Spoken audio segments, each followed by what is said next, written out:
الحمدلله که از متمسکین به ولایت علی بن ابی طالب علیه السلام هستیم. اولین جلسه این درس رو در خدمت شما عزیزان هستیم. درس شما برای آزمون پایانی، برای کلیه فعالیت ها، دو تا فایل که من دو تا فایلش رو هم در سمیاد قرار دادم. یکی بیانیه گام دومی که یه فایل پی دی افه، کلا 12 صفحه بیشتر نیست. یکی هم در واقع جزوه کتاب انقلاب اسلامی هست که اون هم به صورت ورده که در اختیار شما عزیزان در صفحه اصلی سمیاد قرار دادم. خب قاعدتا این دوتا جزوه مجموعاً کلیه فعالیت ها رو پوشش میده و عزیزان از طریق این دوتا میتونن در واقع دوره رو انشاءالله به خوبی بگذرونن و منبع امتحانیشون هم هستش. خب عزیزان یه دقت بکنن،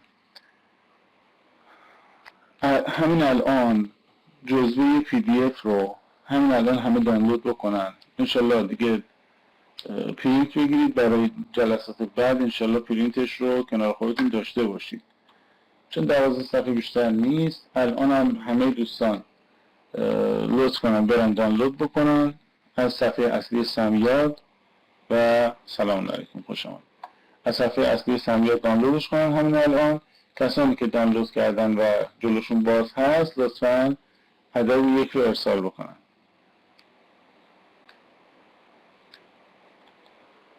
دانشجویانی که بله همه جلساتش مجازیه، جلسه حضوری نداریم. عزیزانی که دانلود کردن جزوه رو عدد 1 رو ارسال بکنن که ما خیالمون راحت باشه دانشجویان الان جزوه جلوشون هست و ما طبق جزوه داریم چون جلو میریم، چون فعلا میخوایم یه بازخوانی داشته باشیم، چون حداقل هر ایرانی آگاه باید یک مرتبه هم که شده در عمرش این بیانیه رو فقط روخوانی کنه، حالا اینکه بشینه تحلیل کنه بررسی کنه که انشالله ما تو این جلسات و جلسات مکملی که در نهاد خواهیم داشت انشالله این کار رو انجام میدیم که ما با منویات مقام معظم رهبری مجدد الله العالی درباره گام دوم انقلاب اسلامی انشالله میخوایم آشنا بشیم. خب عزیزانی هم که هنوز دانلود نکردن لطفا سریعتر دانلود بکنن، عدد 1 رو ارسال بکنن که ما دیگه خیال راحت شروع بکنیم به تدریس بیانیه و انشالله جلسات رو جلو ببریم. ممنونم از مشارکت شما عزیزان.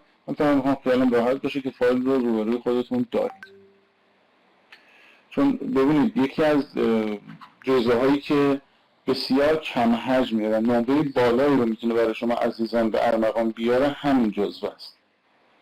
شاید بگم 50% نمره اصلیتون منوط به همین جزوه هستش، گزاف نگفته باشم، چون فعالیتی رو هم که انشالله در نهاد تعریف خواهیم کرد یکی از پایه‌های اساسیش همین درسه. ببینید شما یک 20 نمره خواهید داشت پیش ما که 15 نمره اون مجموعه فعالیت ها و نهاد و چه میدونم مثلا کلاس هایی که میاید و سمیاد و اینها هستش. یه 5 نمره مربوط به یک فعالیت الزامی هست به اسم گذراندن بیانیه دوره بیانیه گام دوم انقلاب اسلامی که این رو ما در سایت نهاد تا چند روز آینده تعریف میکنیم. دستورالعمل هاش رو انشالله در گروه ارسال خواهیم کرد. نه 117 صفحه، نه 12 صفحه، 12 صفحه. این پی دی اف رو دانلود کنید، فایل ورد نمیخواد دانلود کنید. تا 5 نمره هر نمره گرفتید مستقیما وارد کارنامه‌تون میشه. و یه امتیاز دیگری که به این درس میدیم این هست که کسانی که اون سه تا جلسه رو که ما در نهاد تعریف میکنیم همه رو 20 بگیرن و میانگینشون 20 بشه، به جای 5 نمره 6 نمره به آزمون پایانیشون اضافه خواهیم کرد. بریم شروع کنیم جزوه رو بازخوانی کردن.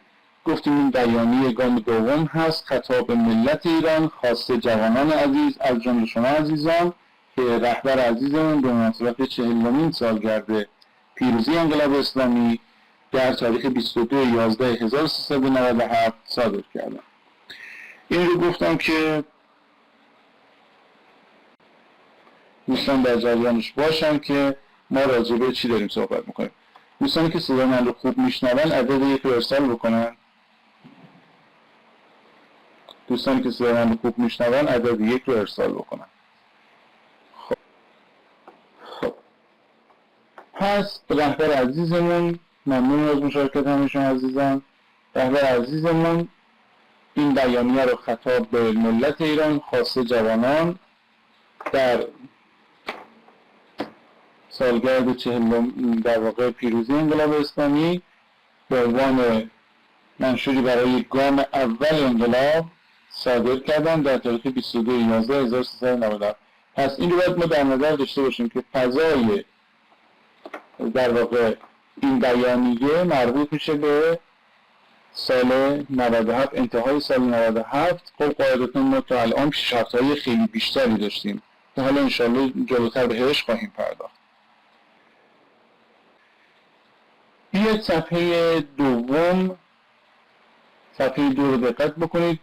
میفهمید که انقلاب کبیر اسلامی ایران، چون گفتم فقط یک بار هم که شده باید عزیزان ایرانی، زن و مرد، بزرگ و کوچک، یک بار هم که شده این بیانیه رو فقط یه روخانی بکنن که با عمق نظر مقام معظم رهبری به عنوان سکاندار کشتی انقلاب آشنا بشن. چون ما خیلی جاها چون نظرات رو نمیشناسیم، نمیدونیم که بزرگان ما چه چیزهایی رو بیان میکنن، ممکنه یه جاهایی برامون سوء تفاهم‌هایی به وجود بیاد. ولی خب قاعدتاً وقتی که فکر و اندیشه و نظر رو ببینیم و بشنویم قاعدتاً قضیه متفاوت میشه. انقلاب کبیر اسلامی ایران در حالی 40مین سالگرد پیروزی خود را پشت سر گذاشت و قدم به دهه 5 حیات خود نهاد که اگرچه دشمنان مستکبرش گمانهای باطلی در سر داشتند، اما دوستانش در سراسر جهان امیدوارانه آن را در گذر از چالش‌ها و به دست آوردن پیشرفت‌های خیره کننده همواره سربلند دیدند.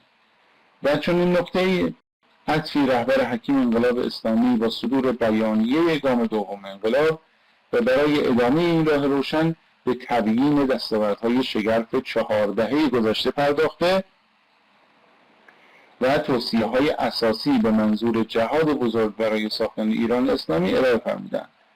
بیانیه گام دوم تجدید مطلعی است خطاب به ملت ایران و به ویژه شما جوانان که به مثابه منشوری برای دومین مرحله خودسازی، جامعه پردازی و تمدن سازی خواهد بود و فصل جدید به زندگی جمهوری اسلامی را رقم خواهد زد.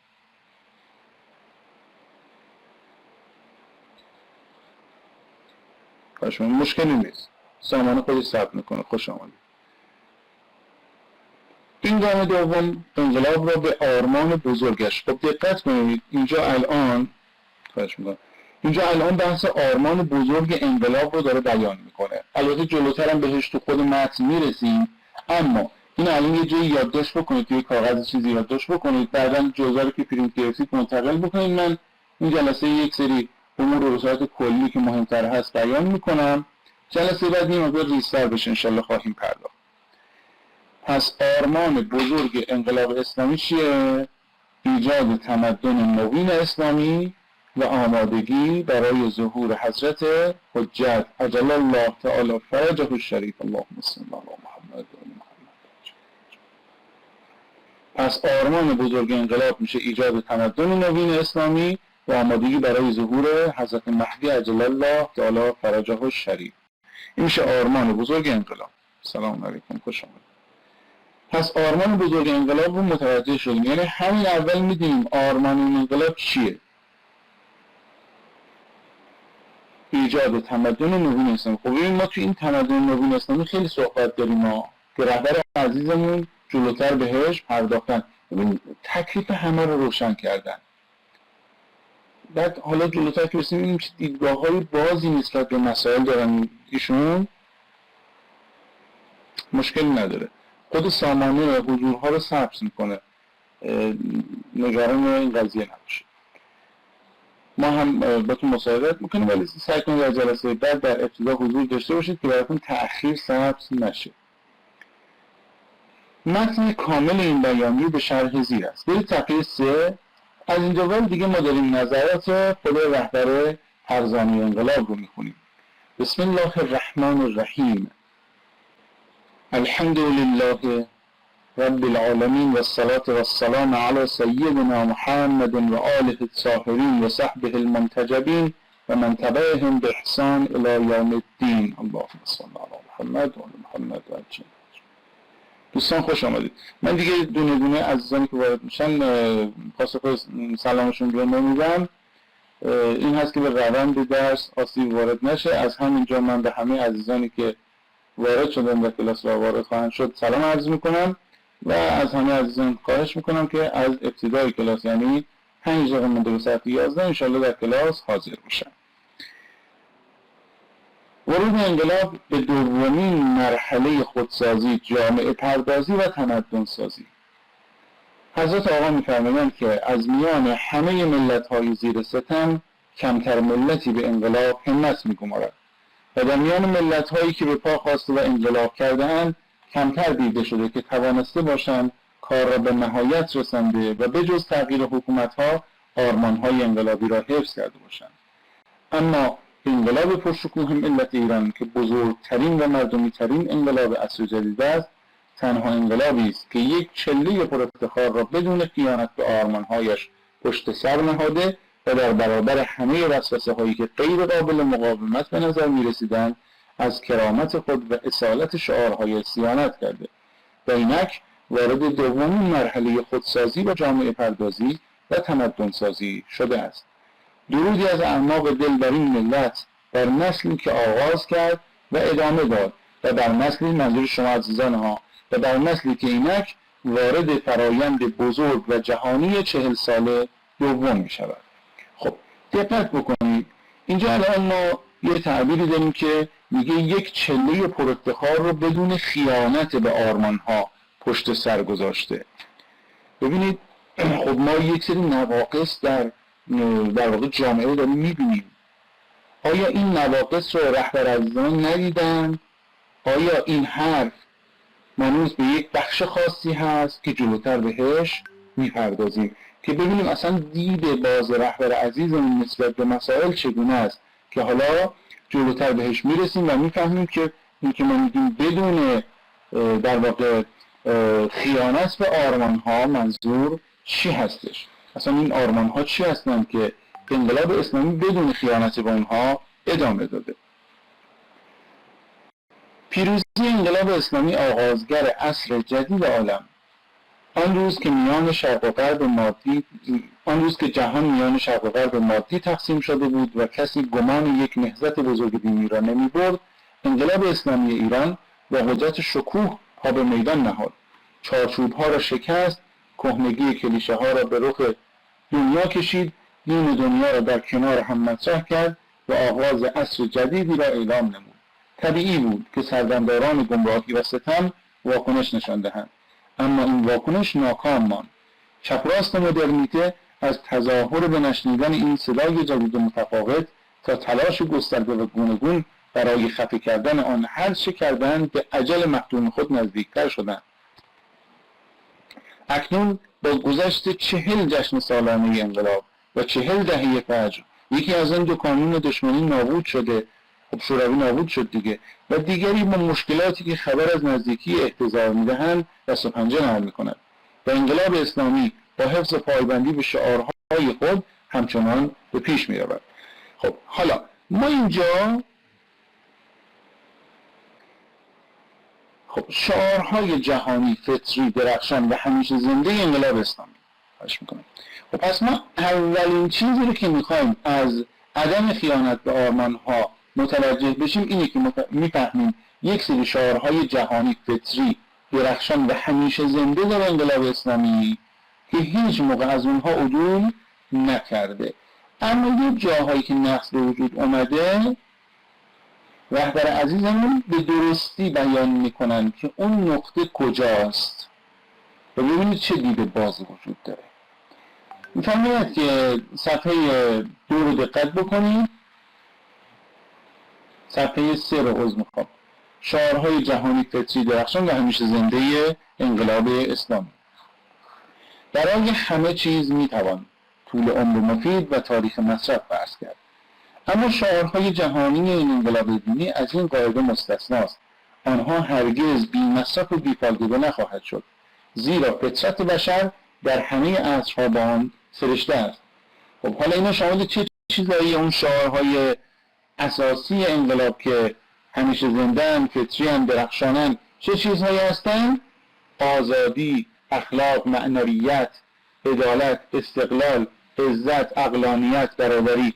هیچ یک به یک نسل و یک جامعه مربوط نیست و تا در دوره ای بدرخشد و در دوره دیگر افول کند. هرگز نمیتوان مردمی را تصور کرد که از این چشماندازهای مبارک دلزده شوند.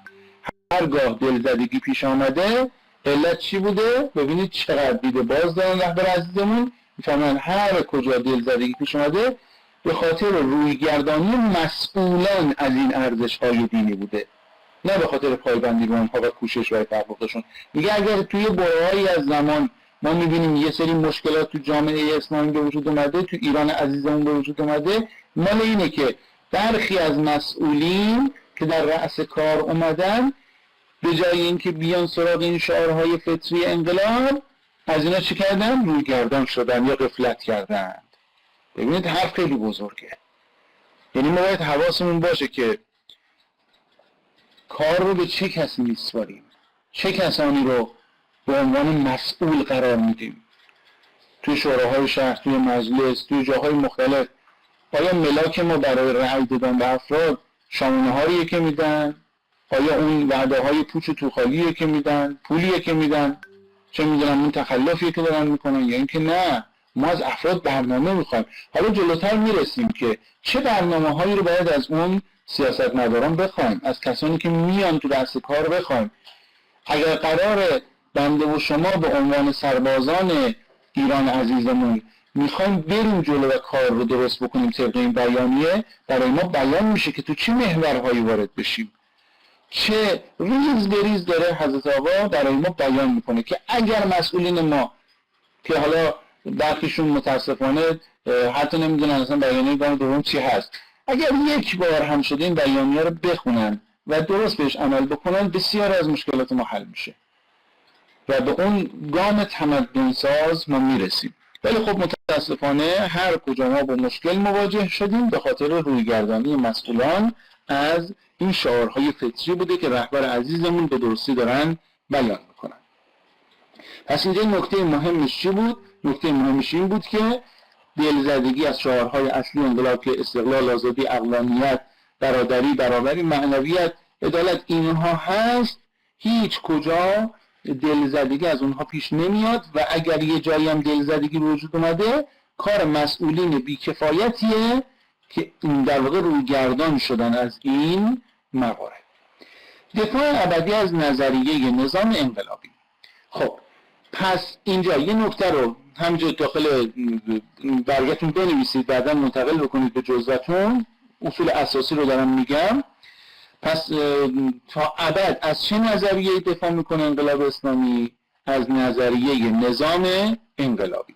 خب حالا بریم سراغ متنش. انتهای صفحه 3: انقلاب اسلامی همچون پدیده زنده و با اراده همواره دارای انعطاف و آماده تصحیح خطاهای خویش است، اما تجدید نظر پذیر و اهل انفعال نیست.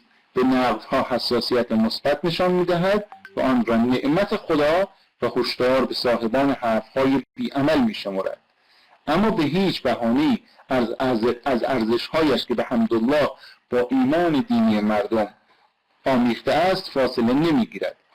انقلاب اسلامی پس از نظامسازی به رکود و خاموشی دچار نشده و نمی‌شود و میان جوشش انقلابی و نظم سیاسی و اجتماعی تضاد و ناسازگاری نمی‌بیند، بلکه از نظریه نظام انقلابی تا ابد دفاع می‌کند. پس این نکته مهمش میشد چی؟ دفاع ابدی از نظریه نظام انقلابی. یعنی حواسش هست که در حال نظام سازی نمیاد به رکود بیفته، دچار خاموشی بشه. بین اون جوشش انقلابی و نظم سیاسی اجتماعی هم تضاد و ناسازگاری نمیبینه. یعنی این جوشش انقلابیه باید چی بشه؟ به اون نظم سیاسی و اجتماعی بیانجامه، وگرنه بالاخره نمیتونه تا ابد این نظریه وجود داشته باشه.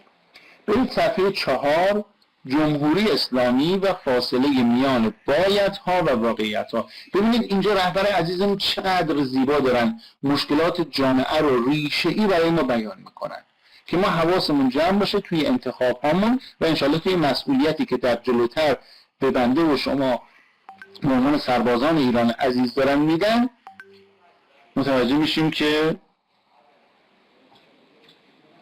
نه، به خاطر اینکه اینترنت یه مقدار ضعیفه من تصویر دیگه باز نکردم که صدا راحت‌تر بیاد و بره، به این خاطر هستش. جمهوری اسلامی و فاصله میان بایدها و واقعیتها.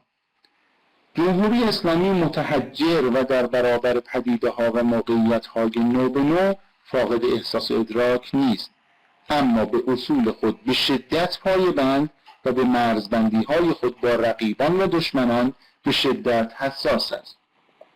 با خطوط اصلی خود هرگز بی‌مبالاتی نمی‌کند و برایش مهم است که چرا بماند و چگونه بماند.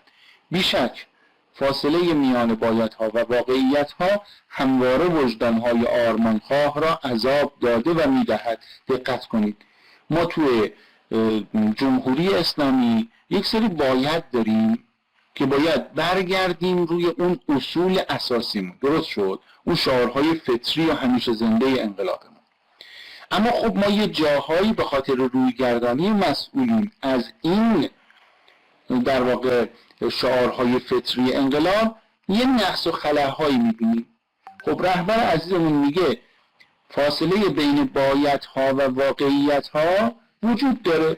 ما یک سری باید داریم، این بایدها در واقع در جامعه لازم الاجراست، اما واقعیت بعضی وقتا چیز دیگری رو نشان میده. یعنی ما میبینیم خب تو مثلا بحث اقتصادی، تو مباحث دیگه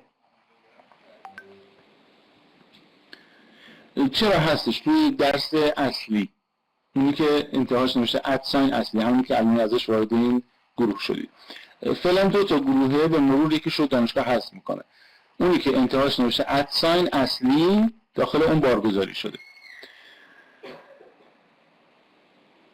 یک سری فاصله بین در واقع بایدها و واقعیتها هستش که رهبر عزیزمون به قشنگی و به زیبایی دارن این فاصله بین بایدها و واقعیتها رو بیان میکنن که میگه اگر کسی احساس میکنه توی جامعه یک سری باید بر اساس اسلامی بودن ما، بر اساس آرمانهای انقلابی ما، بر اساس نظریه در واقع نظام انقلابی که ما میخوایم تا ابد ازش دفاع بکنیم، میبینیم یه سری نقایص توی مملکت هست، تو بحث اقتصادمون، تو بحث فرهنگمون، تو مباحث مختلف ممکنه یه سری نواقص باشه که اونم به خاطر رویگردانی مسئولان اون بخش‌ها از شعارهای اساسی انقلابه.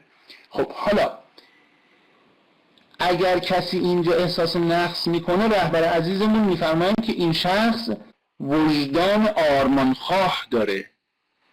این شخص یه شخصی نیست که ضد نظام باشه، ضد انقلاب باشه، نه، میگه این شخص وجدان آرمانخواه داره. همین که داره درک میکنه این نواقص وجود داره، حالا باید بیاد وسط میدون خودش به اندازه سهم خودش بیاد و مسئولیتی رو در این انقلاب بپذیره که جلوتر بهش خواهیم پرداخت که ریز به ریز رهبر عزیزمون برای همه اقشار در واقع تکلیف رو روشن میکنن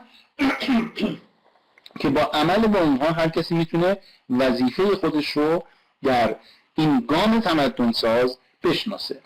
بیشک فاصله میان بایدها و واقعیتها همواره وجدانهای آرمانخواه را عذاب داده و میدهد، اما این فاصله طی شدنی است و در 40 سال گذشته در مواردی بارها طی شده است و بیشک در آینده با حضور نسل جوان، شما عزیزان رو میگم، با حضور نسل جوان مؤمن، دانا و پرانگیزه با قدرت بیشتر طی خواهد شد. خب ببینید رهبر عزیزمون چشم امیدشون به شما عزیزان، جوانانی که مؤمن باشن، دانا باشن و پرانگیزه. ببینید این مؤمن بودن، دانا بودن و پرانگیزه بودن بسیار حرف توشه. ببینید جوان مؤمن ایدئولوژی الهی داره، یعنی هیچ موقع رکود و خموشی دچار نمیشه. کسی که دانا باشه کارهاش رو علمی انجام میده، باری به هر جهت کار انجام نمیده. و کسی که پرانگیزه است خستگی خلل در کارش ایجاد نمیکنه. پس جوان باید مؤمن، دانا و پرانگیزه باشه اگر میخواد تو این مسیر کمکی بکنه به وضعیت جامعه خودش و مسیر رو هموار بکنه برای در واقع آبادانی و اون گام تمدن ساز انقلاب اسلامی. باید قاعدتاً این ویژگی ها رو در خودش متبلور بکنه و پرورش بده. بریم بند بعدی، انقلاب اسلامی مایه سربلندی ایران و ایرانی. انقلاب اسلامی ملت ایران قدرتمند اما مهربان و با گذشت و حتی مظلوم بوده است. مرتکب افراط‌ها و چپ‌روی‌هایی که مایه ننگ بسیاری از قیام‌ها و جنبش‌هاست نشده است. در هیچ معرکه‌ای حتی با آمریکا و صدام گلوله اول را شلیک نکرده و در همه موارد پس از حمله دشمن از خود دفاع کرده است. ببینید ما هیچ کجا متجاوز نبودیم. اصلا ایران و ایرانی از روز اولش تا همین الانش تا هر موقع تا روز قیامتش هیچ موقع متجاوز نیستش.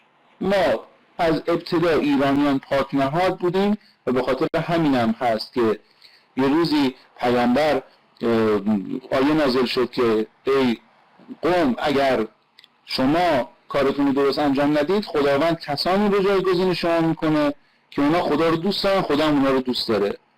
بعد گفتن که این قوم چه کسانی هستن یا پیامبر؟ زدن رو سینه سلمان فارسی و گفتن مردم، در واقع مردمی از قوم این شخص، یعنی ایرانیان پاک نهاد.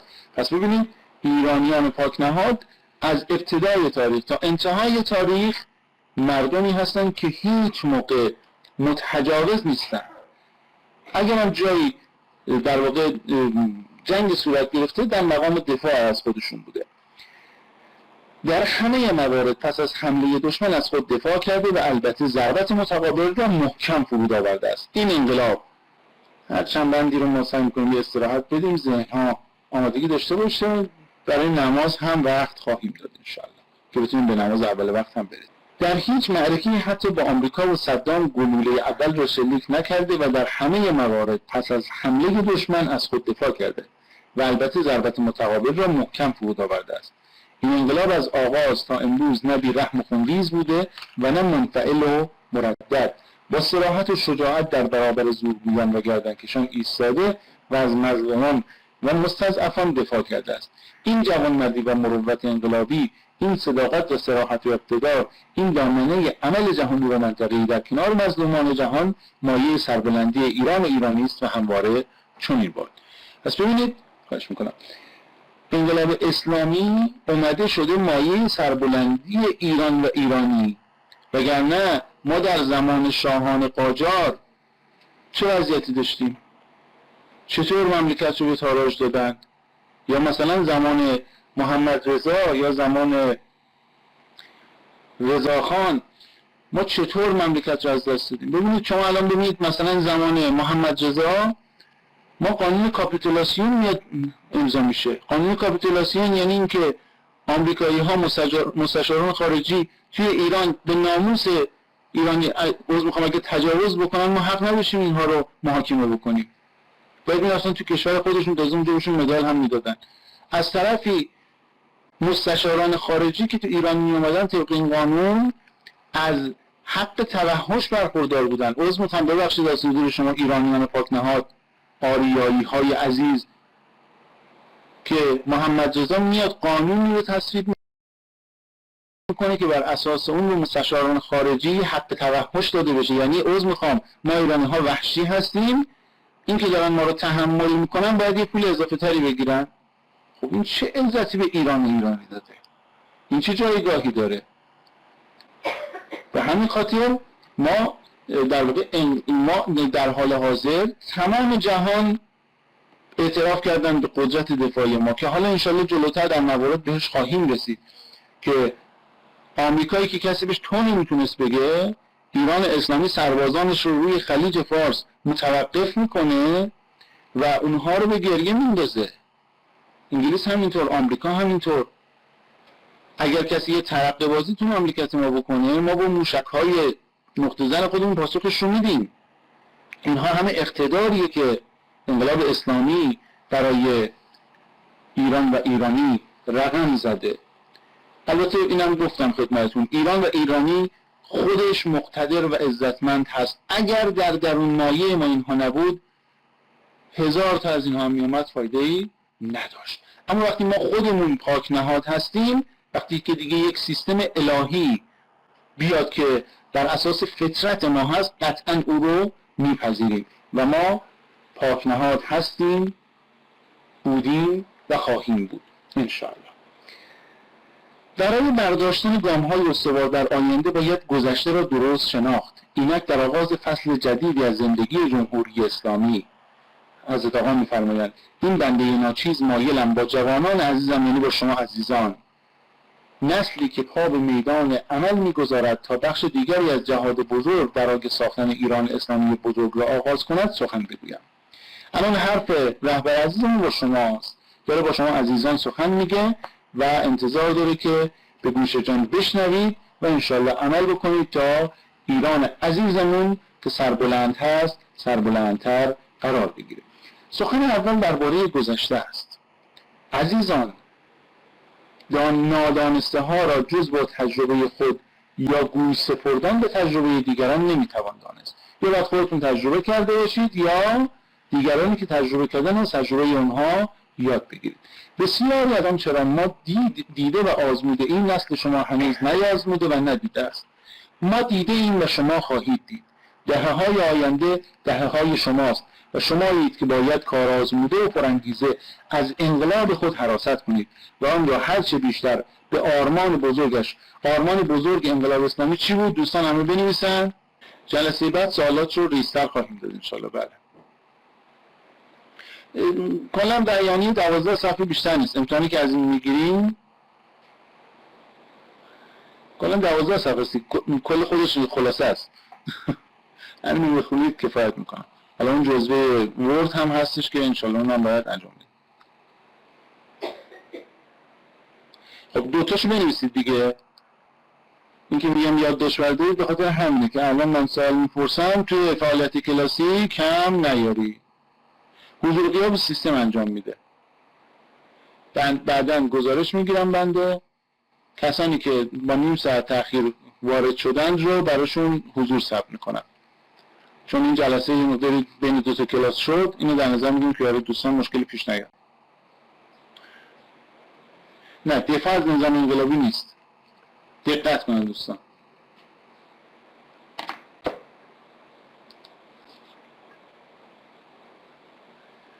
دوستان دقت بکنن که مشکل پیش نیاد.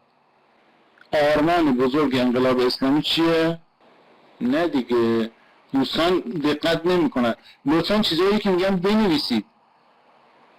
حداقل این چیزای مهم رو بنویسید که با مشکل مواجه نشید. خب ببینید، آرمان بزرگ انقلاب اسلامی میشه ایجاد تمدن نوین اسلامی و آمادگی برای ظهور حضرت مهدی عجل الله تعالی فرجه الشریف. الله صل علی محمد. خب اینجوری بخواید درس بخونید فایده نداره ها. بله، اون کسانی که نوشتن اینجا ثبت میشه، نگران نباشید. خب پس اینو برای دوستانی میگم که حالا موارد دیگر رو دارن اینجا بیان میکنن. پس ما آرمان بزرگ انقلابمون میشه ایجاد تمدن نوین اسلامی و آمادگی برای ظهور حضرت حجت عجل الله تعالی فرجه الشریف. برای برداشتن گام‌های استوار در آینده باید گذشته را درست شناخت و از تجربه ها درس گرفت. اگر از این راه برد غفلت شود، دروغ ها جای حقیقت خواهد نشست و آینده مورد تهدیدهای ناشناخته قرار خواهد گرفت. دشمنان انقلاب با انگیزه قوی تحریف و دروغ پردازی درباره گذشته و حتی زمان حال را دنبال می‌کنند و از پول و همه ابزارها برای آن بهره می‌گیرند. رهزنان فکر عقیده و آگاهی بسیارند، حقیقت را از دشمن و پیاده نظامشان نمی‌توان شنید. خب دیگه حالا تاوسون هم که هست رعایت کنید که انشاءالله بتونید نمره خوب بهتون بدیم دیگه. بعد مجبور میشیم به جای یه دونه هندونه یه قاچ هندونه بهتون بدیم چون تاوسونه. بعد یه دفعه بودیم نمرتون زیر 10 شد. انشالله که اینجوری نمیشه. خب نه انشالله همتون نمره خوب میگیرید با امید خدا. چیز خاصی نداره. تقریبا نصف نمرتون که مال همین جزوه است، نصف دیگه‌ش هم بالاخره مربوط به فعالیت‌های دیگه است. همین جزوه 12 صفحه‌ای رو خوب بفهمید تا 10 نمرتون تضمین شده است انشالله. و بعدش هم دیگه کاری نداره دیگه، یه فایل و کلاس‌ها که شرکت می‌کنه. خب آغاز انقلاب و نظام اسلامی از نقطه صفر. انشالله جلسه بعد رویستر به سوالات می‌پردازیم. اونجا حالا سوالات باز هم مجدداً بیان میشه. جلسه بعد من عرض کردم به دوستان همه فایل رو پرینت بگیرن، 12 صفحه بیشتر نیست، میشه 6 تا پشت رو بگیرن. انشالله جلسه بعد ما سوالات رو روش توضیح خواهیم داد. آغاز انقلاب و نظام اسلامی از نقطه صفر. خواهش می‌کنم. انقلاب اسلامی یه صفحه 4. انقلاب اسلامی و نظام سلطنتی در ایران بود که به دست بیگانه و نه به زور شمشیر خود بر سر کار آمده بود و چه دولت آمریکا و برخی دیگر از دولت‌های غربی و چه وضع به شدت نابسامان داخلی و عقب افتادگی شرم‌آور در علم و فناوری و سیاست و معنویت و هر فضیلت دیگر. من چون با گوشی‌آمدن دسترسی به سیستم ندارم امکان ضبطش رو ندارم، یعنی منوهاش برام فعال نمیشه. به همین خاطر فایل های آفلاین توی سمیات هستش، نگران نباشید، از فایل های آفلاین میتونید استفاده کنید. ثانیاً هیچ تجربه پیشینی و راه طی شده‌ای در برابر ما وجود نداشت. بدیهی است که قیام‌های مارکسیستی و امثال آن نمی‌توانست برای انقلابی که از متن ایمان و معرفت اسلامی پدید آمده است الگو محسوب شود. انقلابیون اسلامی بدون سرمشق و تجربه آغاز کردند و ترکیب جمهوریت و اسلامیت و ابزارهای تشکیل و پیشرفت آن جز با هدایت الهی و قلب نورانی و اندیشه بزرگ امام خمینی رحمت الله علیه، اللهم صل علی محمد به دست نیامد و این نخستین درخشش انقلاب بود. داخل سمیات هستش، داخل سمیات صفحه اصلی درس، اونی که با ادسن اصلی شروع میشه اونجا جزء رو گذاشتم، تو یکی هم قاعدتا باید باشه. خب پس اولین درخشش انقلاب چیه؟ شروع از نقطه صفر، یعنی ما بدون هیچ الگوی قبلی انقلاب رو شروع کردیم. این نخستین درخشش انقلاب هست.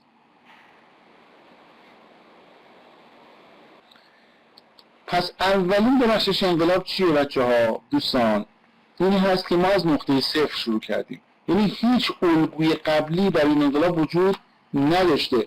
ما نه الگومون در واقع حکومت‌های مارکسیستی بوده، نه حکومت‌های دیگه بوده، نه ما ترکیب جمهوریت و اسلامیت رو با هدایت الهی به دست آوردیم، با رهبری حضرت امام رحمت الله علیه به دست آوردیم. خب این اولین درخشش انقلاب هست. بیایید صفحه 5 تقابل دوگانه جدید اسلام و استکبار و پدیده برجسته جهان معاصر.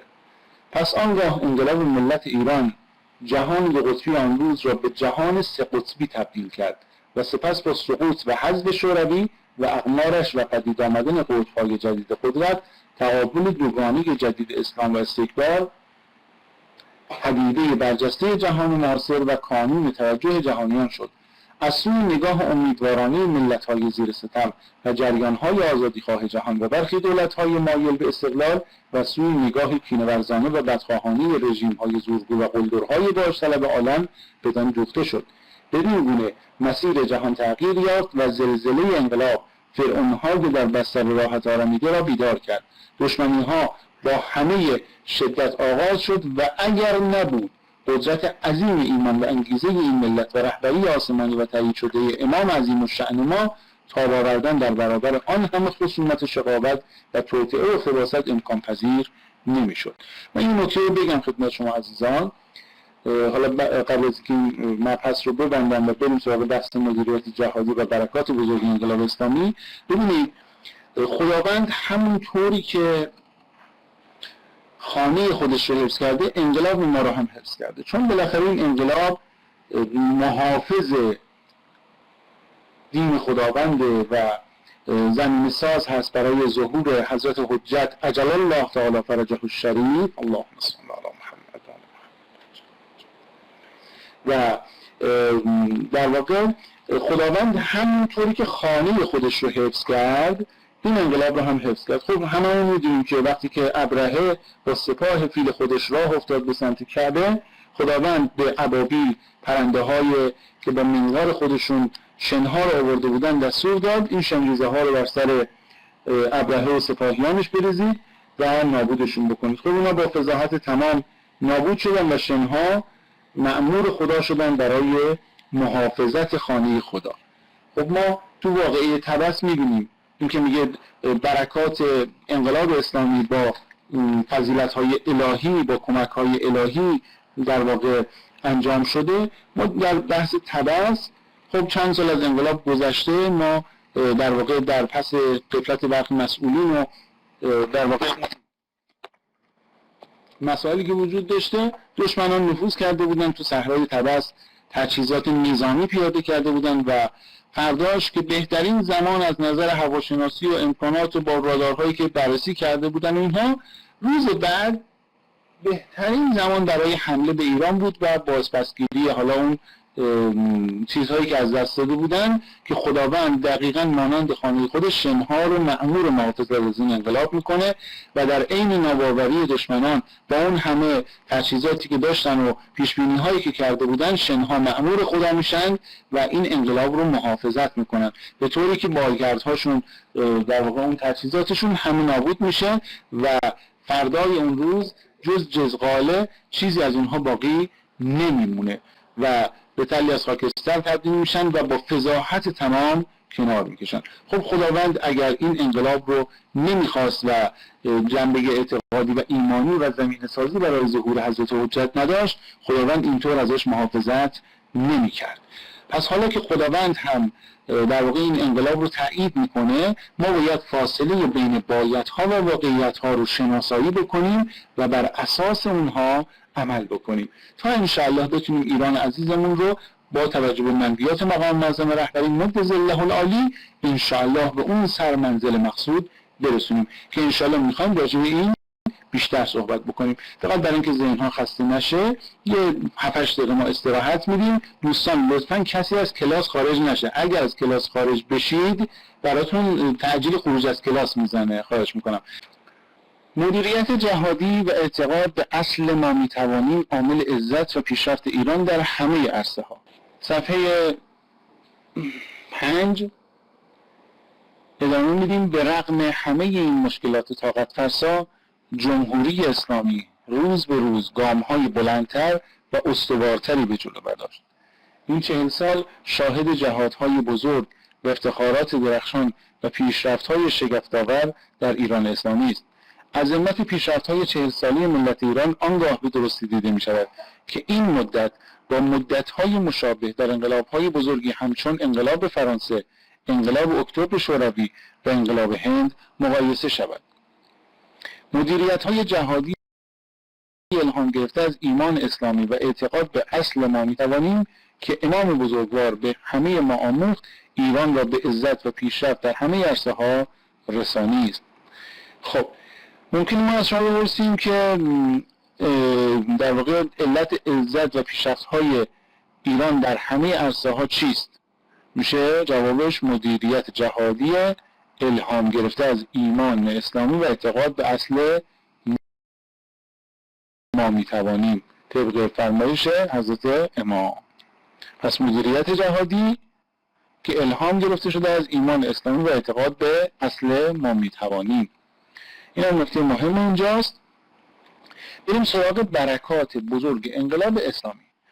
ببینید انقلاب اسلامی میاد به یک انحطاط تاریخی طولانی پایان میده و کشور رو که در دوران پهلوی و قاجار به شدت تحقیر شده و به شدت عقب مونده است در مسیر پیشرفت سریع قرار میده. در اولین قدم در گام نخست رژیم ننگین سلطنت استبدادی رو میاد به حکومت مردمی و مردم سالاری تبدیل میکنه و عنصر اراده ملی رو که جانمایه پیشرفت همه جانبه و حقیقی هست در کانون مدیریت کشور وارد میکنه و بعدش جوانان رو که میدان دستید رو وارد عرصه مدیریت میکنه. خب روحیه و باور ما میتوانیم رو به همگان منتقل میکنه و به برکت تحریم دشمنان اتکا به توانایی داخلی رو به همه میآموزه و این منشأ برکات بزرگ میشه. یعنی رهبر عزیزمون حتی تحریم دشمن رو هم یک برکت میدونه. چرا؟ چون ما از هر تهدیدی فرصت ایجاد میکنیم. ما میتوانیم. ببینید عزیزان، اگه قرار فردا شما تو رشته خودتون موفق باشید، باید به این اصل ما میتوانیم اعتقاد داشته باشید. اگه قرار مسئولی رو بر سر کار بگمارید تا امور مملکت رو به دستش بسپارید، باید به اصل ما میتوانیم اعتقاد داشته باشه. اگر اینجا اعتقاد نداشته باشه، خود باوری نداشته باشه، به درد نمیخوره. چرا؟ چون میترسه. همش میخواد با متر و معیارهای دشمن، با چه میدونم ترسایی که داره، بیاد مملکت رو جلو ببره، بیاد چه میدونم آب خوردن مردم رو، زندگی مردم رو حتی متصل بکنه به مثلا فلان لبخند فلان کشور استعمارگر، در حالی که چنین چیزی اصلا با روحیه انقلابی سازگار نیست.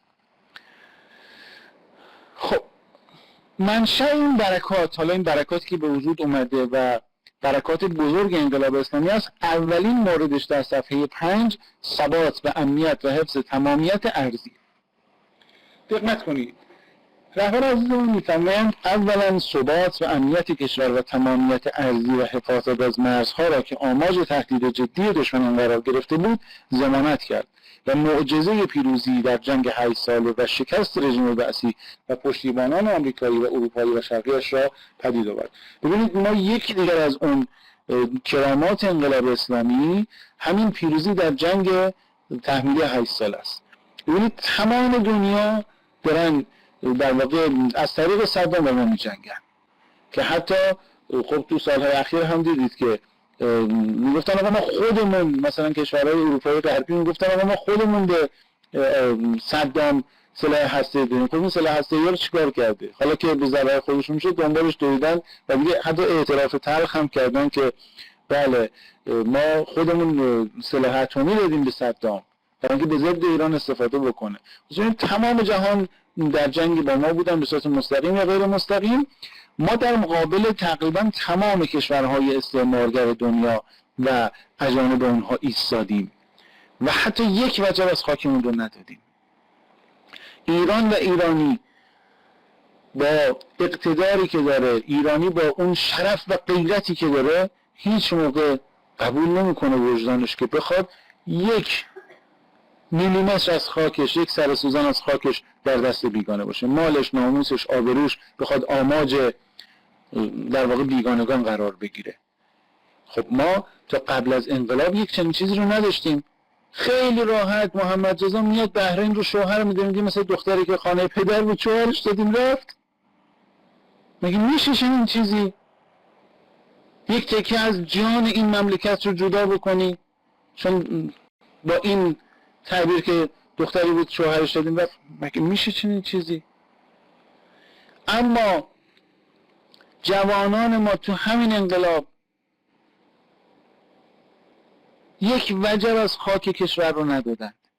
ما برای ناموسمون جوانانی رو شهید دادیم. قضیه که اتفاق افتاده بود، یکی از نوامیس ایرانی رو بر سر یک تیره برق کرده بودن. خب ما چند تا شهید دادیم تا جنازه این دختر رو پایین بیاریم. این رو مقایسه بکنید شما با کشورهای دیگه. این رو مقایسه بکنید تا قبل از این که ناموس ما زیر پای آمریکایی ها و مستشاران خارجی له میشد و ما اجازه برخورد و تعرض با اون نداشتیم. خب این خیلی متفاوته. الان ثبات امنیت و حفظ تمامیت ارضی ایران به واسطه وجود ایران اسلامیه. الان کسی جرئت نمیکنه نگاه چپ به ما بکنه. هر کسی بخواد با ما در بیفته ما او رو با خاک یکسان میکنیم و این اثبات شده است. حرف گزافه و بیهوده نیست. همه جهانیان میدونن. بحث دوم، موتور پیشران کشور در عرصه های علم و فناوری و ایجاد زیرساخت‌های حیاتی و اقتصادی و عمرانیه. ثانیاً موتور پیشران کشور در عرصه علم و فناوری و ایجاد زیرساخت‌های حیاتی و اقتصادی و عمرانی شد که تا اکنون ثمرات بالنده آن روز به روز فراگیرتر می شود. هزاران شرکت دانش بنیان، هزاران طرح زیرساختی و ضروری برای کشور در حوزه‌های عمران، حمل و نقل، صنعت، نیرو و معدن، سلامت و کشاورزی، آب و غیره، میلیون‌ها تحصیل کرده دانشگاهی یا در حال تحصیل، هزاران واحد دانشگاهی در سراسر کشور، ده‌ها طرح بزرگ از قبیل چرخه سوخت هسته‌ای، سلول‌های بنیادی، فناوری نانو، زیست فناوری و غیره، با رتبه‌های نخستین در کل جهان، 60 برابر شدن صادرات غیر نفتی، نزدیک به 10 برابر شدن واحدهای صنعتی، 10 برابر شدن صنایع از نظر کیفی، تبدیل صنعت مونتاژ به فناوری بومی، برجستگی محسوس در رشته‌های گوناگون مهندسی از جمله در صنایع دفاعی، درخشش در رشته‌های مهم و حساس پزشکی و جایگاه مرجعیت در آن و ده‌ها نمونه دیگر از پیشرفت، محصول آن روحیه و آن حضور و آن احساس جمعی است که انقلاب برای کشور به ارمغان آورد. ایران پیش از انقلاب در تولید علم و فناوری صفر بود. در صنعت بجز مونتاژ و در علم بجز ترجمه هنری نداشت. بریم صفحه 6. سومین موردش به اوج رسانیدن مشارکت مردمی و مسابقه خدمت رسانی. ثالثاً مشارکت مردمی را در مسائل سیاسی مانند انتخابات، مقابله با فتنه‌های داخلی، حضور در صحنه‌های ملی و استکبار ستیزی به اوج رسانید و در موضوعات اجتماعی مانند کمک رسانی‌ها و فعالیت‌های نیکوکاری که از پیش از انقلاب آغاز شده بود، افزایش چشمگیر داد. پس از انقلاب مردم در مسابقه خدمت رسانی در حوادث طبیعی و کمبودهای اجتماعی مشتاقانه شرکت می‌کنند. دوستان اگه صدای من رو خوب میشنون لطفاً عدد 1 رو ارسال بکنن. مشارکت مردمی بعد از انقلاب اسلامی به اوج خودش میرسه. ببینید شما الان هیچ مقام مستقیم و غیر مستقیمی نیست در جمهوری اسلامی که توسط مردم انتخاب میشه. حتی من نمیدونم شما توجه کردید یا نه، کسی که میخواد جایگاه رهبری رو در جامعه بگیره و میخواد بشه مصداق ولایت فقیه در جامعه، شناختش توسط فقهاییه که مردم انتخاب میکنن. یعنی ما به مجلس خبرگان رهبری رأی میدیم، یک سری متخصص دین رو که در حد مرجعیت هستن بهشون وکالت میدیم که از طرف ما بگردید مصداق ولی فقیه رو در عصر ما پیدا بکنید. چون ولی فقیه یک جایگاه الهیه که اگر مصداقش پیدا بشه در جامعه اسلامی میشه لازم الاجرا حکمش برای همه مردم، چون دیگه حکم خودش نیست، حکم خداونده، حکم خدا و رسول رو میده. و همین خاطر ما حتی در انتخاب ولی فقیه هم، یعنی شناختن جایگاهش و اون شخصیتی که میتونه به اون جایگاه وارد بشه، باز با رأی و نظر مردم مواجهیم. و خب این یکی از اون برکات بزرگ انقلاب اسلامیه که ما تک تک ما ایرانیان در شناختن جایگاه ولی فقیه نقش داریم.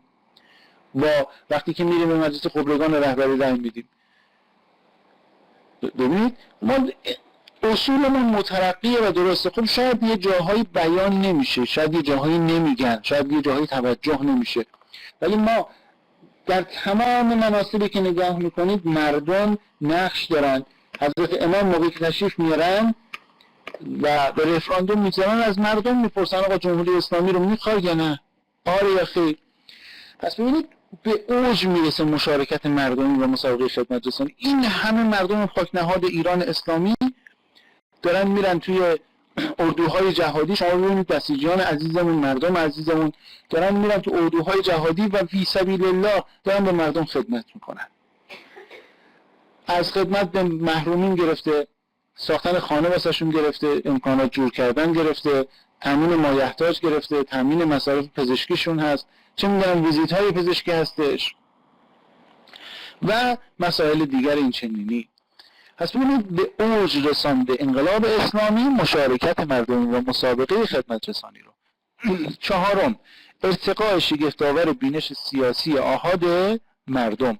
رابعاً، بینش سیاسی آحاد مردم و نگاه آنان مسائل بین المللی را.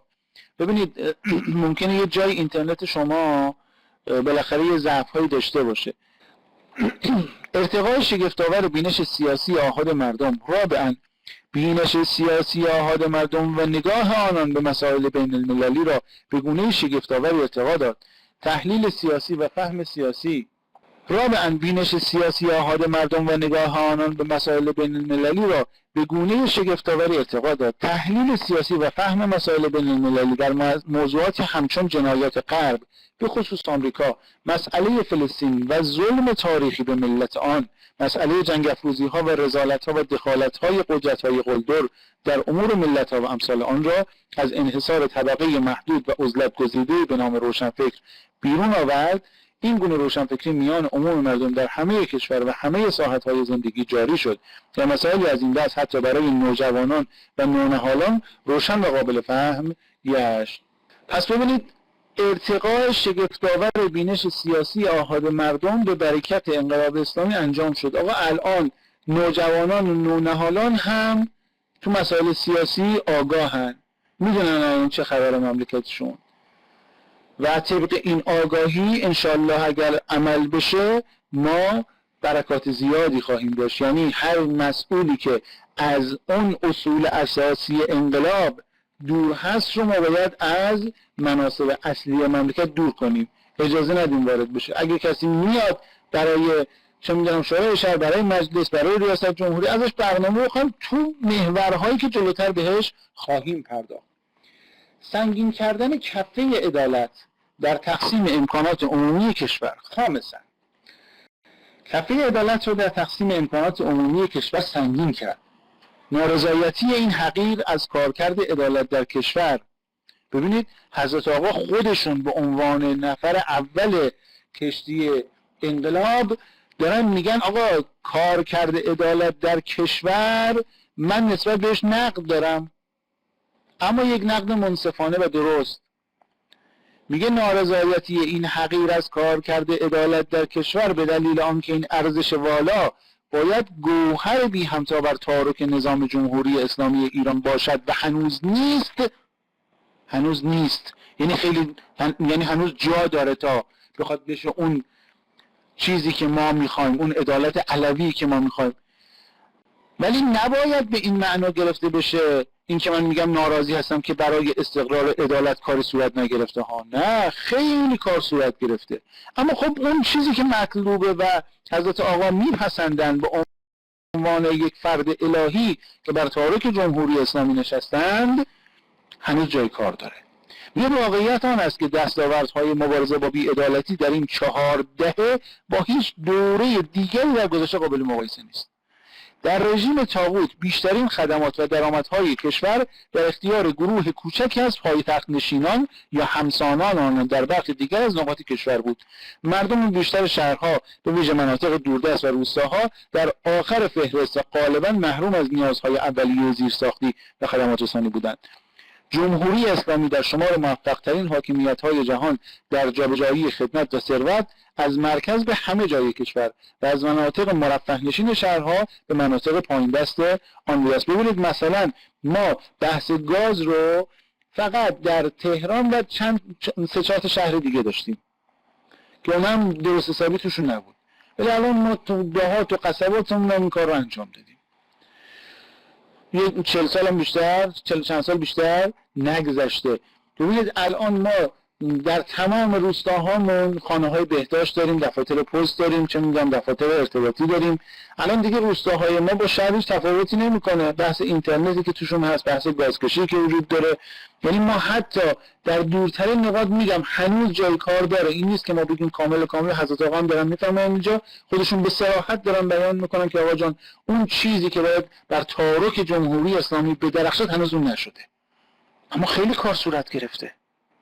خیلی این کفه عدالت بالا پایین شده و نسبت به گذشته اصلا قابل مقایسه نیستش که حالا انشالله ما توی جزوه که وارد بشیم، موارد رو که بگیم، تحقیقاتی که انشالله گفتم دیگه هنوز کامل نیست دیگه، ولی به نسبت گذشته خیلی کارها صورت گرفته. حضرت آقا هم به همین اشاره دارن که آقا جان اون چیزی که باید در تارک جمهوری اسلامی بدرخش عدالت علوی نشده و حضرت آقا خودشون اولین درخواست کننده یک چنین عدالتی هستند و از مسئولین به جد میخوان و پیگیر هستند و ما هم به عنوان سربازان این انقلاب و سربازان ایران عزیز باید بریم دنبال این که مطالبه بکنیم از مسئولین یک چنین چیزهایی رو. فرمان آتش به اختیاری که حضرت آقا دادن بابت همینه. میگه اونجایی که ارتباط سرباز با فرمانده قطعه، اونجا باید سرباز رأساً طبق آموزش هایی که قبلا از فرمانده خودش دیده اقدام بکنه. این نباید اشتباه گرفته باشه با اختشاش و بلوا و یک سری چیزهای دیگه. نه، آتش به اختیار یعنی کار درست و علمی انجام دادن. یعنی من جوان، شما یه جوان، بریم علممون رو اونقدر گسترش بدیم که در بالاترین سطح علم در رشته خودمون قرار بگیریم، صاحب نظر بشیم. کسی دیگه حداقل از نظر رتبه علمی نتونه رو حرف ما حرف بزنه و بعد شروع بکنیم به ساختن. ببینید یک کسی مثل تهرانی مقدم ها به بالاترین درجات علم میرسن و ما رو خودکفا میکنن. یک کسی مثل سردار سلیمانی عزیز به بالاترین مراتب معرفت و ایمان و علم میرسه و کار میکنه که علاوه بر ما کشورهای اطراف ما هم در آرامش باشن.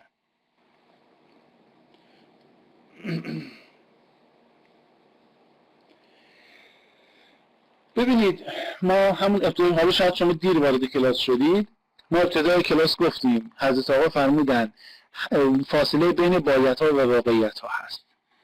بایدها یک چیزه، واقعیتها تو جامعه بعضی وقتا یه چیز دیگه است.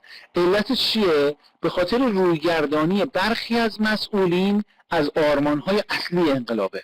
خب ببینید ما همون اول این رو پاسخ دادیم که دیگه این سوالات به وجود نیاد. این کلمه RESHE یعنی چی؟ من متوجه نمیشم. از ریشه، نه از ریشه نیست، از برخی مسئولین بیکفایت که از آرمانهای انقلاب دورن، یا رویگردان هستن یا مخصوصاً بی‌توجهی میکنن که بنده و شما باید این مسئولین بیکفایت رو شناسایی بکنیم و اجازه ندیم برای موارد بعدی مجدداً بر مملکت ما حاکم بشن. هر کجا فاصله بین باید و واقعیت به وجود آمده است، مال اندک مسئولینی هست که متاسفانه اومدن یک سری امور رو به هم ریختن، ما فکر میکنیم زیادن، در حالی که اینجوری نیست. بله، افراد سوء استفاده گر. خامساً کفه عدالت رو در تقسیم امکانات عمومی کشور سنگین کرد. نارضایتی این حقیر از کارکرد عدالت در کشور، یه بار دیگه میخونم که قشنگ جا بیفته، به دلیل آنکه این ارزش والا باید گوهر بی همتا بر تارک نظام جمهوری اسلامی باشد و هنوز نیست. دقت کنید، رهبرمون میفهمه هنوز نیست، ولی خب این نباید به این معنا گرفته شود که برای استقرار عدالت کار انجام نگرفته، هیچ کاری نشده. این همه ما روستاهامون گاز دارن.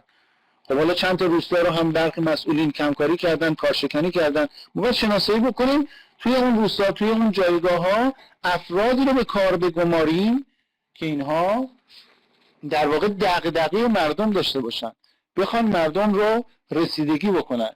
خب اگر چنین کسانی نباشن، قاعدتاً با مملکت با مشکلاتی مواجه میشه دیگه. بله، باید ما کسانی رو انتخاب بکنیم که به فکر منافع خودشونه. خب ببینید کسی که مثلا بلند میشه میاد چند میلیارد واسه شورای شهر خرج میکنه که آخرش میخواد نهایتاً تو این 300-400 میلیون گیرش بیاد، گیرش هم نمیاد. خب این چه توجیهی داره؟ چرا این آدم بره رأس کار؟ پس کفه عدالت در تقسیم امکانات عمومی کشور سنگین شده، ولی خب حضرت آقا نارضایتی دارن و میگن آقا جان اون چیزی که باید باشه نیست، ولی کلی کار صورت گرفته. واقعیت آن است که دستاوردهای مبارزه با بی‌عدالتی در این 4 دهه با هیچ دوره دیگری در گذشته قابل مقایسه نیست. در رژیم طاغوت گفتیم بیشترین خدمات و درآمدهای کشور در اختیار گروه کوچکی از پایتخت نشینان یا همسانان آنان در برخی دیگر از نقاط کشور بود. مردم بیشتر شهرها به ویژه مناطق دوردست و روستاها در آخر فهرست و غالباً محروم از نیازهای اولیه زیرساختی و خدمات رسانی بودند.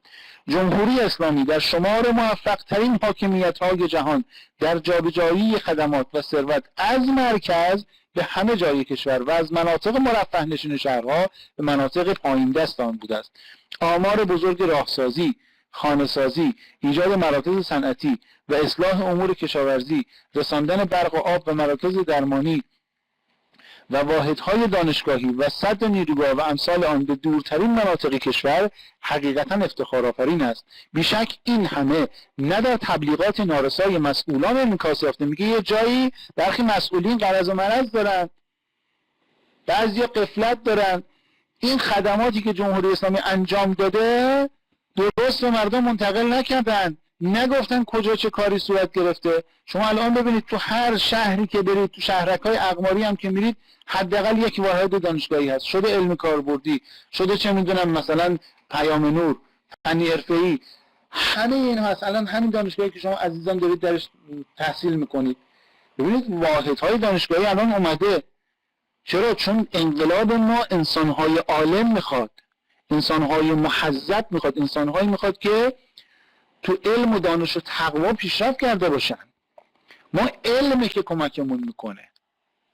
نه الان برای پایتخت نشینی نیست. الان امکانات در کل کشور تقسیم شده، ولی اون چیزی که باید بشه نشده هنوز جا داره و این رهبر عزیز اونم دارم میفرمایند. این دیگه دست من و شما رو میبوسه. حالا عجله نکنید. ببینید شما وجدانهای آرمانخواه دارید، چون فاصله بین بایدها و واقعیت‌ها رو دارید. می‌بینید اینو من گفتم اگه درس خوب بخونید، اگه خوب متوجه بشید اون چیزی رو که من میگم، چون حرفای رهبر عزیزمون هست و ایشون حکیم هستن، اگر خوب گوش بکنیم قاعدتاً با مشکلی مواجه نمیشیم. انشالله این امکان برقرار میشه از طریق گروه واتساپ. افرادی که میخوان من فراخوان میدم، انشالله افرادی که میخوان مشارکت بکنن اعلام میکنن. ما یه وقتی رو در نظر میگیریم و مباحثه خواهیم کرد انشالله. بله، پرسش پاسخ دوستان انشالله خواهند اومد و با هم صحبت میکنیم انشالله. بیشک این همه نه در تبلیغات نارسای مسئولان انعکاس یافته و نه زبان بدخواهان خارجی را داخلی به آن اعتراف کرده است، ولی هست و حسنه‌ای برای مدیران جهادی و با اخلاص نزد خدا و خلق است. البته عدالت مورد انتظار در جمهوری اسلامی که مایل است پیرو حکومت علوی شناخته شود بسی فراتر از این هاست، بسی برتر از این هاست و چشم امید برای اجرای آن به شما جوان هاست که در ادامه بدان خواهم پرداخت. ببینید رهبر عزیزم میگن اگر میخوایم برسیم به اون عدالت علوی، شما جوان‌ها باید کار شروع کنید. بسم الله. که حالا جلوتر بهش میپردازیم. میگم اگر عجله نکنید تو این بیانیه جواب همه سوالات اومده و اینی که شما در واقع دغدغه دارید نسبت به برخی از مسائل، اینکه بعضی جاها مشکلاتی به وجود اومده، اونجا فرمان آتش به اختیاره که میتونه کمک بکنه که من و شما باید آتش به اختیار عمل بکنیم. و رهبر عزیزمون اینجا تکلیف رو روشن کرده که ما چی کار بکنیم که بتونیم بدون اینکه در واقع آسیبی بخوایم به خودمون یا به دیگران بزنیم، با فرمان آتش به اختیار درست عمل بکنیم. ببینید اگه قرار عدالت برقرار بشه باید همه بیان تو میدون. بعد نیست ما بگیم رهبر باید بره، رئیس جمهور باید بره، نه، همه تک به تک آحاد مردم باید احساس مسئولیت بکنن. باید روحیه ما میتوانیم داشته باشن، باید روحیه جهادی داشته باشن. تک تک افراد، زن و مرد، بزرگ و کوچیک. آقا ایران مال ماست، متعلق به ماست، ما باید بسازیمش. کسی جز ما نمیتونه در مورد ایران تصمیم بگیره. پس حالا که مال ماست هممون باید بیان پای کارش. رهبر عزیزمونم این رو از ما میخواد که مردم بیایید پای کار انقلابتون، بیایید پای کار ایران عزیزتون. افزایش چشمگیر معنویت و اخلاق در فضای عمومی جامعه. سادساً عیار معنویت و اخلاق را در فضای عمومی جامعه به گونه‌ای چشمگیر افزایش داد. این پدیده مبارک را رفتار و منش حضرت امام خمینی رحمت الله علیه صلی الله علی محمد و در طول دوران مبارزه و پس از پیروزی انقلاب بیش از هر چیز رواج داد. آن انسان معنوی و عارف و وارسته از پیرایه‌های مادی در رأس کشوری قرار گرفت که مایه‌های ایمان مردمش بسی ریشه‌دار و عمیق بود. هرچند دست تطاول تبلیغات مروج فساد و ویونده‌باری در طول دوران پهلوی‌ها به آن ضربه‌های سخت زده و لجنزاری از آلودگی اخلاقی غربی را به درون زندگی مردم متوسط و به خصوص جوانان کشانده بود، ولی رویکرد دینی و اخلاقی در جمهوری اسلامی دلهای مستعد و نورانی به ویژه جوانان را مجذوب کرد و فضا به سود دین و اخلاق دگرگون شد. مجاهدت‌های جوانان در میدان‌های سخت از جمله دفاع مقدس با ذکر دعا و روحیه برادری و ایثار همراه شد و ماجراهای صدر اسلام را زنده و نمایان در برابر چشم همه نهاد. پدران و مادران و همسران با احساس وظیفه دینی از عزیزان خود که به جبهه‌های گوناگون جهاد می‌شتافتند دل کندند و سپس آنگاه که با پیکر خون‌آلود یا جسم آسیب دیده آنان روبرو شدند مصیبت از هزاران صف نوبت برای اردوهای جهادی و جهاد سازندگی و بسیج سازندگی از هزاران جوان داوطلب و فداکار آکنده شد. نماز و حج و روزداری و پیاده‌روی، زیارت و مراسم گوناگون دینی و انفاقات و صدقات واجب و مستحب در همه جا به ویژه میان جوانان رونق یافت و تا امروز روز به روز بیشتر و با کیفیت‌تر شده است و اینها همه در دوران اتفاق افتاده که سقوط اخلاقی روزافزون غرب و پیروانش و تبلیغات پرحجم آنان برای کشاندن مردان به لجنزارهای فساد اخلاق و معنویت را در بخش‌های عمده عالم منزوی کرده است و این معجزه دیگر از انقلاب و نظام اسلامی فعال و پیشرو است. ایستادگی روزافزون در برابر قلدران و زورگویان و مستکبران جهان. بند هفتم. سابعاً نماد پرابهت با شکوه افتخارآمیز ایستادگی در برابر قلدران و زورگویان و مستکبران جهان و در رأس آنان آمریکای جهانخوار و جنایتکار روز به روز برجسته‌تر شد.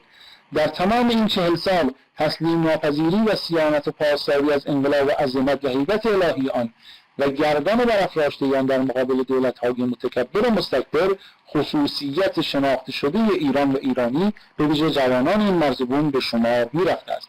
قدرت‌های انحصارگر جهان که همواره حیات خود را در دستاندازی به استقلال دیگر کشورها و پایمال کردن منافع حیاتی آنها برای مقاصد شوم خود دانسته‌اند، در برابر ایران اسلامی و انقلابی اعتراف به ناتوانی کردند.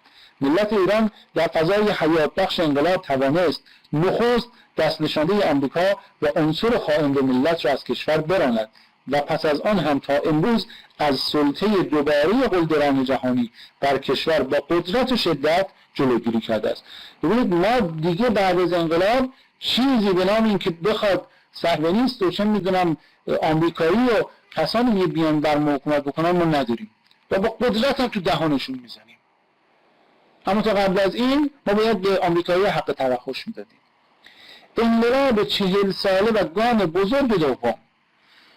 عزیزان، رهبر عزیزمون از این جهت شما رو داره خطاب قرار میده. خطاب شما عزیزان هستید. جوانان عزیز، اینها بخشی محدود از سرفصل‌های عمده در سرگذشت 40 ساله انقلاب اسلامی است. تا گذشته رو مرور کردیم. انقلاب عظیم و پایدار و درخشانی که شما به توفیق الهی باید گام بزرگ دوم را در پیش بردن بردارید. آقا این گام دیگه مال شما جوان است. تا اینجا پیرمردای انقلاب هر کاری کردن از اینجا شما جوونا اثبات بکنید که در واقع سرآمد همه دوران ها کسی تو رشته خودش اگر سرآمد بشه میتونه خیلی به مردم کمک بکنه، میتونه خیلی نواقص رو برطرف بکنه. ما یه چیزی داریم توی دروس اندیشه و اخلاق و اینها به شما گفتیم. ببینید ما یه مبحثی داریم در مورد شاکله که هر کسی بر اساس شاکله خودش عمل میکنه که شاکله رو ما به نیت معنا کردیم. گفتیم هر کسی نیتی داره دیگه. ببین کسی که از الان اومده دانشگاه که یه شغل پرسود و پردرآمد برای پول اومده، همه چیزو با پول میسنجه. اگه 2 روز دیگه هم تو کارش به پول نرسید کل شهر میذاره سر خودش و دیگران. میگه خب برای خودش توجیه میاره فلان پولی که من برداشتم حلال بود، فلان چیزی که انجام دادم حقم بود. همینجوری یواش یواش اختلاس رشد میکنه. چرا؟ چون نیتش خدا نبوده، خدمت مردم نبوده، نیتش پول بوده. اگه یه کسی دنبال شهوت و قدرت و چه میدونم مقام باشه، اگه بیاد داخل شغل قرار بگیره ببینه رشد نمیکنه، ممکنه زیرا به یه نفر رو بزنه، برای خودش هم توجیه بیاره بگه خب این کارشو چه مثلا درست انجام. حالا تو خودت اصلا کارتو بلد نیستی، بعد میای زیرا به یه نفر دیگه رو میزنی که خودت بری بالا. ببینید انسان باید اون نیتش درست باشه. ما میخوام بگیم کسانی که میان در رأس کار ما باید شناسایی بکنیم آدمای درستی باشن، نیتاشون درست باشه. میگم کسی که میلیاردی خرج میکنه نیت درستی نداره، کسی که تخلف میکنه نیت درستی نداره. این از همین اول نیت شوم خودش رو به نمایش گذاشته. بازم ما داریم بهش اعتماد میکنیم دیگه، بالاخره باید هر چیزی رو بهش دقت کرد. از تجربه گرانبها مطمئن و امیدوار، دارای تأثیر اساسی در منطقه و دارای منطقی قوی در مسائل جهانی، رکورددار در شتاب پیشرفت‌های علمی، رکورددار در رسیدن به رتبه‌های بالا در دانش و فناوری‌های مهم از قبیل هسته‌ای و سلول‌های بنیادی و نانو و هوافضا و امثال آن، سرآمد در گسترش خدمات اجتماعی، سرآمد در انگیزه‌های جهادی میان جوانان، سرآمد در جمعیت جوان کارآمد و بسی ویژگی‌های افتخارآمیز دیگر که همگی محصول انقلاب و نتیجه جهتگیری‌های انقلابی و جهادی است. و بدانید که اگر بی‌توجهی به شعارهای انقلاب، دقت کنید، باز اینجا داره رهبر عزیزمون اون کلام رو تکرار میکنه که میگه آقا جان تو این گام دوم حواستون باشه این همه خدمات دادیم، گذشته رو با هم مرور کردیم، اما اگر یه جایی مشکل چیزی هست دقت کنید. بدانید که اگر بی‌توجهی به شعارهای انقلاب و غفلت از جریان انقلابی در برهه‌هایی از تاریخ 40 ساله نمی بود که متاسفانه بود و خسارت بار هم بود، بیشک دستاوردهای انقلاب از این بسی بیشتر و کشور در مسیر رسیدن به آرمان‌های بزرگ بسی جلوتر بود و بسیاری از مشکلات کنونی وجود نمی داشت. آقا بعضیا بودند در اوایل انقلاب خودشون رو انقلابی جا می‌زدن، یکی رو ولش نمی‌بستن، تصفیه هم دست می‌گرفتن، استغفار هم میگفتن.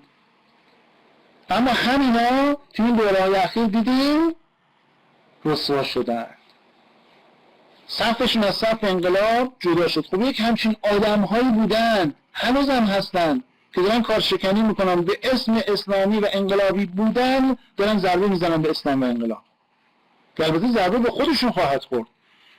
خداوند در کمینگاه نشسته برای یک همچین افرادی، قطعا آبروشون رو خواهد ریخت، قطعا با فضاحت از این دنیا خارج خواهند شد، قطعا با فضاحت برای مردم دستشون رو خواهد شد. ولی خب بوده و هستش و مشکلاتی که ما الان داریم حاصل و در واقع نتیجه عملکرد مسئولینی هست که از آرمان‌های اصیل انقلاب فاصله گرفتن.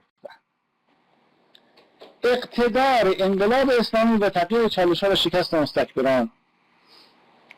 ایران مقتدر امروز هم مانند آغاز انقلاب با چالش‌های مستکبران روبروست، اما با تفاوتی کاملا معنادار. اگر امروز چالش با آمریکا بر سر کوتاه آمدن دست عمال بیگانه یا تعطیلی سفارت رژیم صهیونیستی در تهران یا رسوا کردن لانه جاسوسی بود، امروز چالش بر سر حضور ایران مقتدر در مرزهای رژیم صهیونیستی و برچیدن بساط نفوذ نامشروع آمریکا از منطقه غرب آسیا و حمایت جمهوری اسلامی از مبارزات مجاهدان فلسطینی در قلب سرزمین‌های اشغالی و دفاع از پرچم برافراشته حزب الله و مقاومت در سراسر این منطقه است. میگه دیروز ما سر این بودیم که آمریکا بره بیرون، سفارت رژیم صهیونیستی تعطیل بشه، لانه جاسوسی تسخیر بشه، ولی امروز دشمن درگیر اینه که نفوذ ما رو محدود بکنه. ببینید خیلی متفاوت شده. اگر امروز مشکل غرب جلوگیری از خرید تسلیحات ابتدایی برای ایران بود، امروز مشکل او جلوگیری از انتقال سلاح‌های پیشرفته ایرانی به نیروهای مقاومته. اگر امروز گمان آمریکا آن بود که با چند ایرانی خودفروخته یا با چند هواپیما بالگرد، قضیه طبس رو میفهمد، بالگرد خواهد توانست بر نظام اسلامی و ملت ایران فائق آید، امروز برای مقابله سیاسی و امنیتی با جمهوری اسلامی خود را محتاج به یک ائتلاف بزرگ از ده‌ها دولت معاند یا مرعوب می‌بیند و البته باز هم در رویارویی شکست می‌خورد. ایران به برکت انقلاب اکنون در جایگاهی متعالی و شایسته ملت ایران در چشم جهانیان عبور کرده و از بسی گردنه‌های دشوار در مسائل اساسی خویش در واقع رد شده است.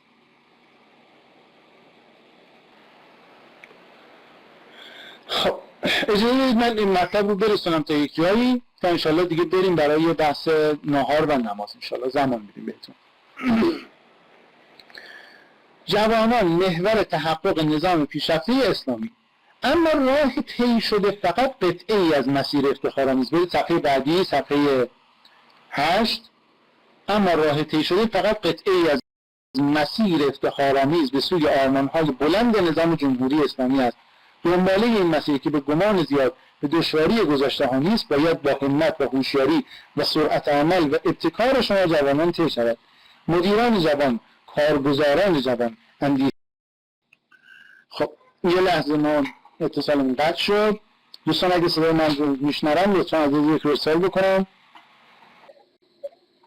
انقلاب 40 ساله و گام بزرگ دوم که اومدیم این رو بیان کردیم. به صفحه 8 جوانان محور تحقق نظام پیشرفته اسلامی. اما راه طی شده فقط قطعه‌ای از مسیر افتخارآمیز به سوی آرمان‌های بلند نظام جمهوری اسلامی است. دنباله جوانان محور تحقق نظام پیشرفته اسلامی، اما راه طی شده فقط قطعه‌ای از مسیر افتخارآمیز به سوی آرمان‌های بلند نظام جمهوری اسلامی است. دنباله این مسیر که به گمان زیاد به دشواری گذشته‌ها نیست، باید با همت و هوشیاری و سرعت عمل و ابتکار شما جوانان طی شود. مدیران جوان، کارگزاران جوان، اندیشمندان جوان، فعالان جوان در همه میدان‌های سیاسی و اقتصادی و فرهنگی و بین المللی و نیز در عرصه‌های دین و اخلاق و معنویات و عدالت باید شانه‌های خود را به زیر بار مسئولیت دهند، از تجربه‌ها و عبرت‌های گذشته بهره گیرند، نگاه انقلابی و روحیه انقلابی و عمل جهادی را به کار بندند و ایران عزیز را الگوی کامل نظام پیشرفته اسلامی بسازند.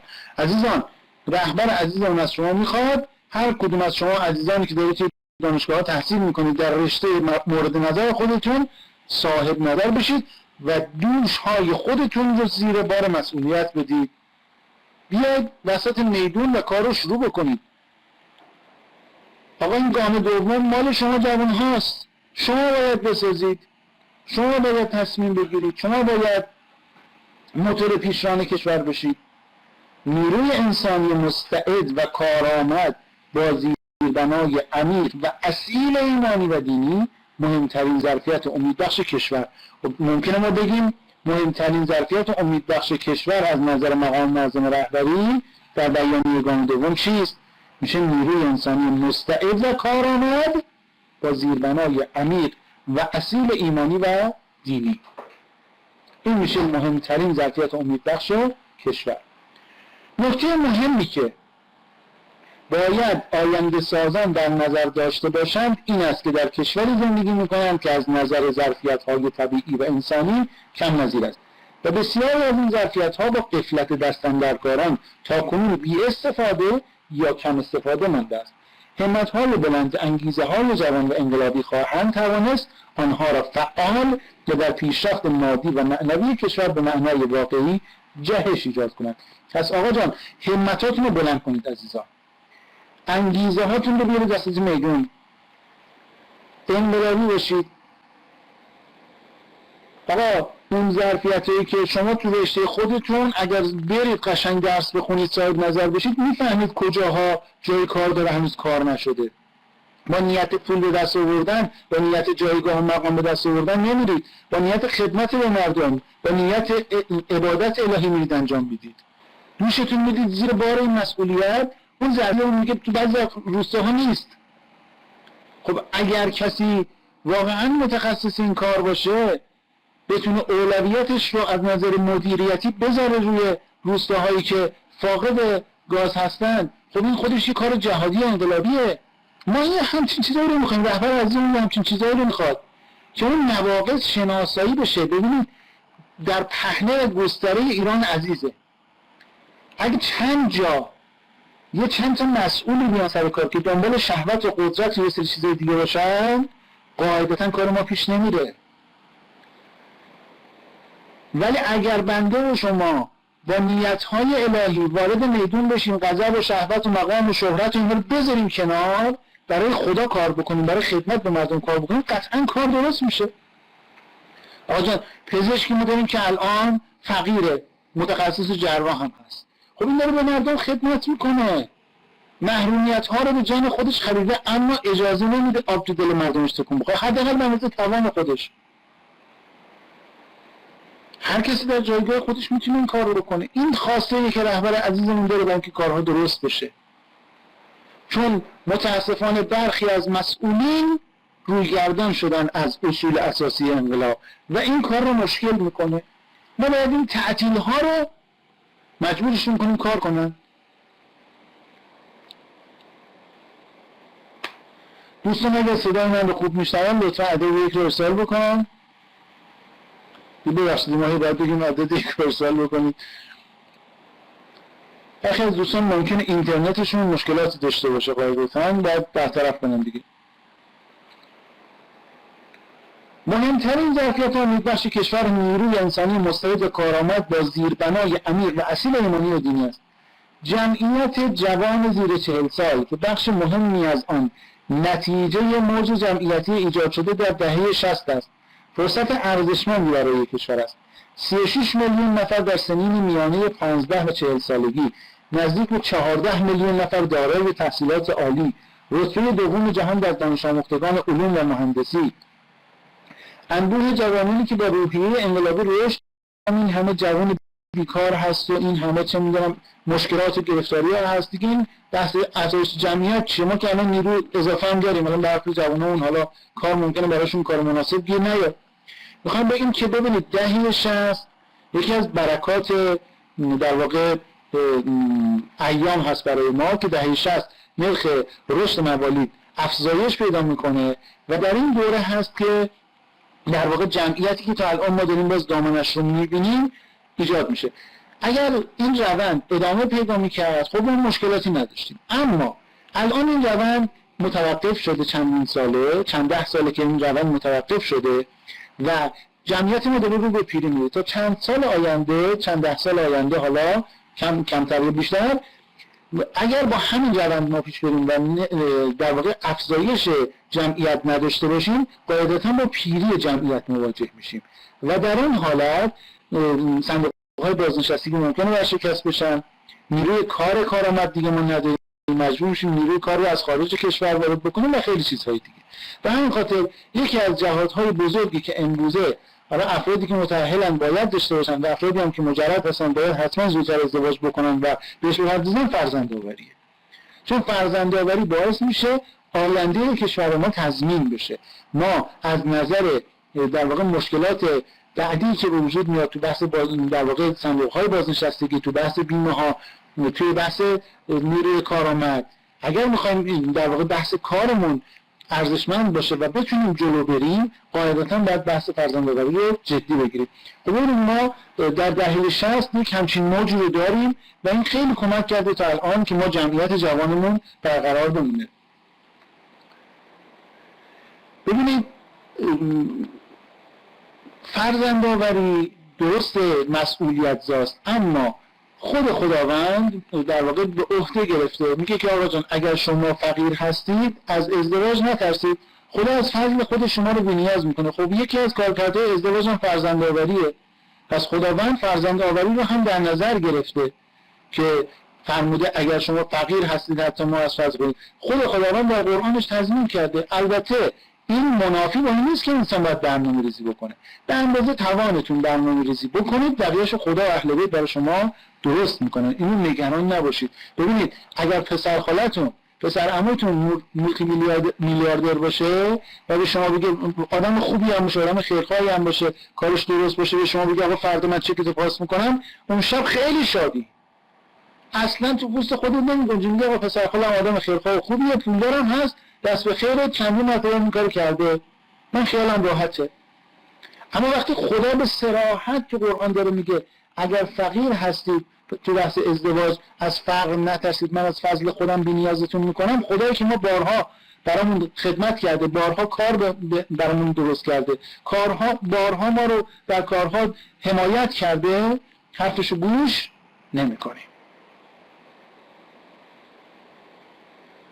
حالا این هم یه مثالی بالاخره یه ضرور مثالی آن که دندان درد، ولی اینو بهتون بگم، میگه اگر انسان از خدا توفیق بخواد اما خودش کاری نکنه خودشو مسخره کرده. این هم در نظر داشته باشید. این نیست که من دیگه بگم خب خدا تضمین کرده، من میرم میشینم زن رو میگیرم و تو خونه دوتا میشینیم همدیگه رو باد میزنیم و منتظریم روزی برسه. یک چنین چیزی فکر و خیال بیهوده است. باید انسان تلاش کنه.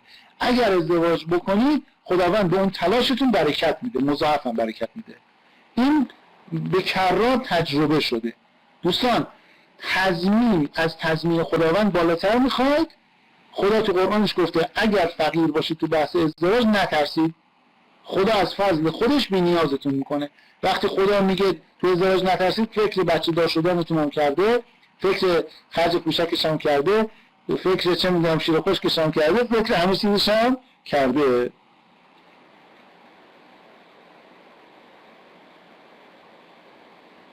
حالا دیگه در هر صورت باید همکوک گذارید. ببین دوستان من یه چیزی بهتون بگم، چون ما درس دانش خانواده در واقع داریم و توضیح میدیم و بحث مشاوره مذهبی خانواده هم داریم. یه چیزی بهتون بگم، من چیزی که به خیلی‌ها گفتم دارم به شما عزیزانم میگم، این دیگه حالا در واقع ما بگیم بعد انشالله حسن ختاممون باشه بریم برای استراحت. ببینید عزیزان، اگر تو بحث ازدواج اگر 70 سال 80 سال کفش آهنی به پا بکنید تا یه نفر همکف و همشأن خودتون پیدا بکنید و فقط یه سال باید زندگی بکنید بردید. ولی اگر بخواید هولکی یکی 2 سال بگردی یه نفر رو پیدا بکنید بعد 70 سال باید زجر بکشید.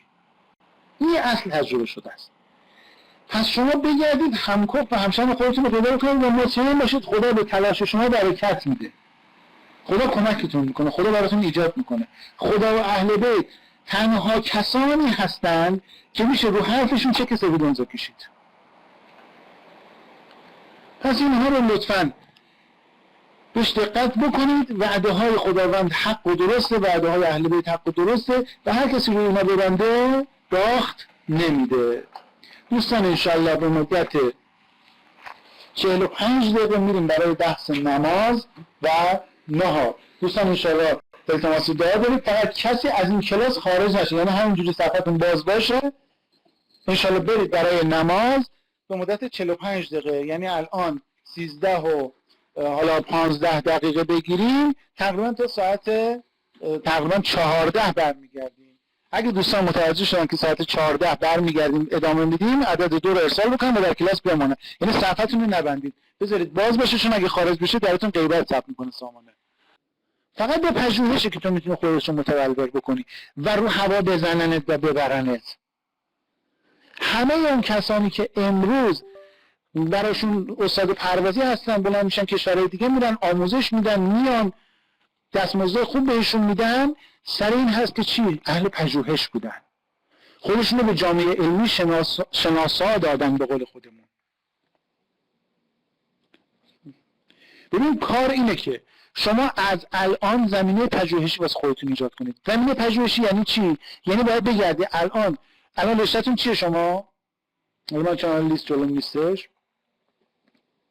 الان دوستان رشته‌شون چیه؟ خب مکانیک داریم، معماری داریم، برق داریم، عمران داریم، حسابداری داریم، معماری. خب دیگه ماشاءالله همه رشته‌ها هم داریم دیگه. ببینید الان شما تو هر رشته‌ای که هستید، ممنون از همتون، ممنون از همه عزیزان که مشارکت کردید. نرم افزار کامپیوتر داریم دیگه. خب خدا رو شکر. برق و همه چیز هستش. ببینید الان شما تو رشته خودتون یک سری منابع ناشناخته مونده. اگر شما برید این منابع ناشناخته رو، این جاهایی که روش کار نشده، برید اینا رو شناسایی بکنید و از اینها شروع کنید تولید علم. درست شد؟ ببین مثلا شما میرید تو رشته عمران میبینی آقا جان الان مثلا تو فلان سازه که شما میخوای براش برنامه ریزی بکنی و نقشه براش بکشی، تو فلان سازه اگر فلان فانداسیون به کار برده بشه، نتیجه که الان مثلا توی تبلیغ کردن فلان مثلا چه میدونم دیوار یا فلان چیز هستش، این از بین میره. خب این تولید دانش میکنه، تو رو به اختراع وارد میکنه. خب اسم جزء مخترعین میره. خیلی از کسانی که اختراع کردن سر همین بوده. آقا ادیسون اگه برق اختراع کرده سر چی بوده؟ به خاطر اینکه بلند شده رفته تو کارگاه خودش مدت‌ها روی یک ایده کار کرده. گفت جان یه چیزی باشه ما بتونیم روشنایی بدیم. درست شد؟ خب این کارا اون قبل از این بوده دیگه. حالا اومده اون ایده ها رو، اون کارهایی که از قبل انجام شده رو همه رو دسته‌بندی کرده، خب برق اختراع کرده. چه میدونم مثلا فلان دانشمند که اومده فلان وسیله رو اختراع کرده از اول که نبوده که. مثل شما عزیزان توی یه زمینه شروع کرده تحقیق کردن، پژوهش کردن، حالا به یه سری جاها جای کار داره، رو اونها شروع کرده کار کردن. خب شما اگه اینجوری بکنید به راحتی تو جامعه علمی کشور شناخته میشید. آقا 2 تا جشنواره بری، 2 تا مقاله بدی، مقاله ها بره توی در واقع اون نشریاتی که نمایه ISI دارن، شما به راحتی میتونید شناخته بشید تو جامعه علمی کشور و صاحب نظر میشید. ببین با مدرک گرفتن شما به هیچ کجا نمیرسید. پس لطفاً این که من مدرک دارم الان دیگه آخر علمم رو بذار کنار. مدرکی که همراه پژوهش باشه شما رو معروفتون میکنه، شما رو صاحب نظر میکنه و از طریق همین پژوهشی که میتونید به مردم شهرتون، کشورتون و جهان کمک بکنید. از همین الان طبق فرمان رهبر عزیزمون برید بگردید سراغ اون منابع ناشناخته علمتون، برید ببینید کجا جای کار داره. اساتید هم در خدمت شما هستن. آقا الان بابت تک تک درسایی که دارید میخونید استاد دارید، از دروس معارف و اخلاق گرفته تا مکانیک و حسابداری و چه میدونم برق و دروس تخصصی که دارید. همشون هم علمشون پره، همشون هم دانش دارن در این زمینه، به راحتی میتونن به شما کمک بکنن.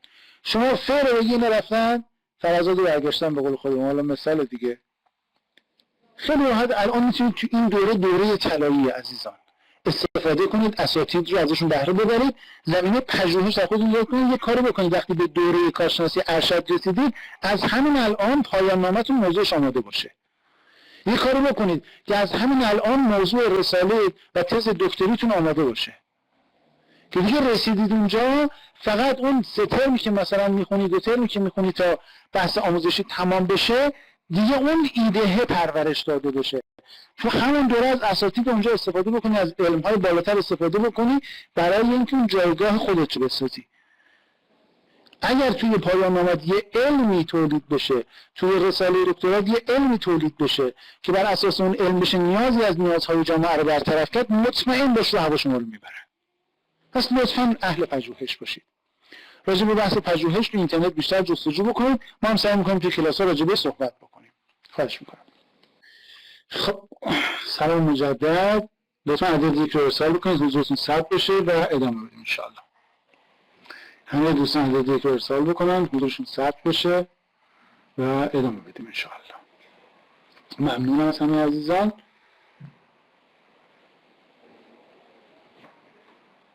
ممنونم. خب بحث اقتصاد بود که من یک بار دیگه بیانش می‌کنم چون از نصف ماند.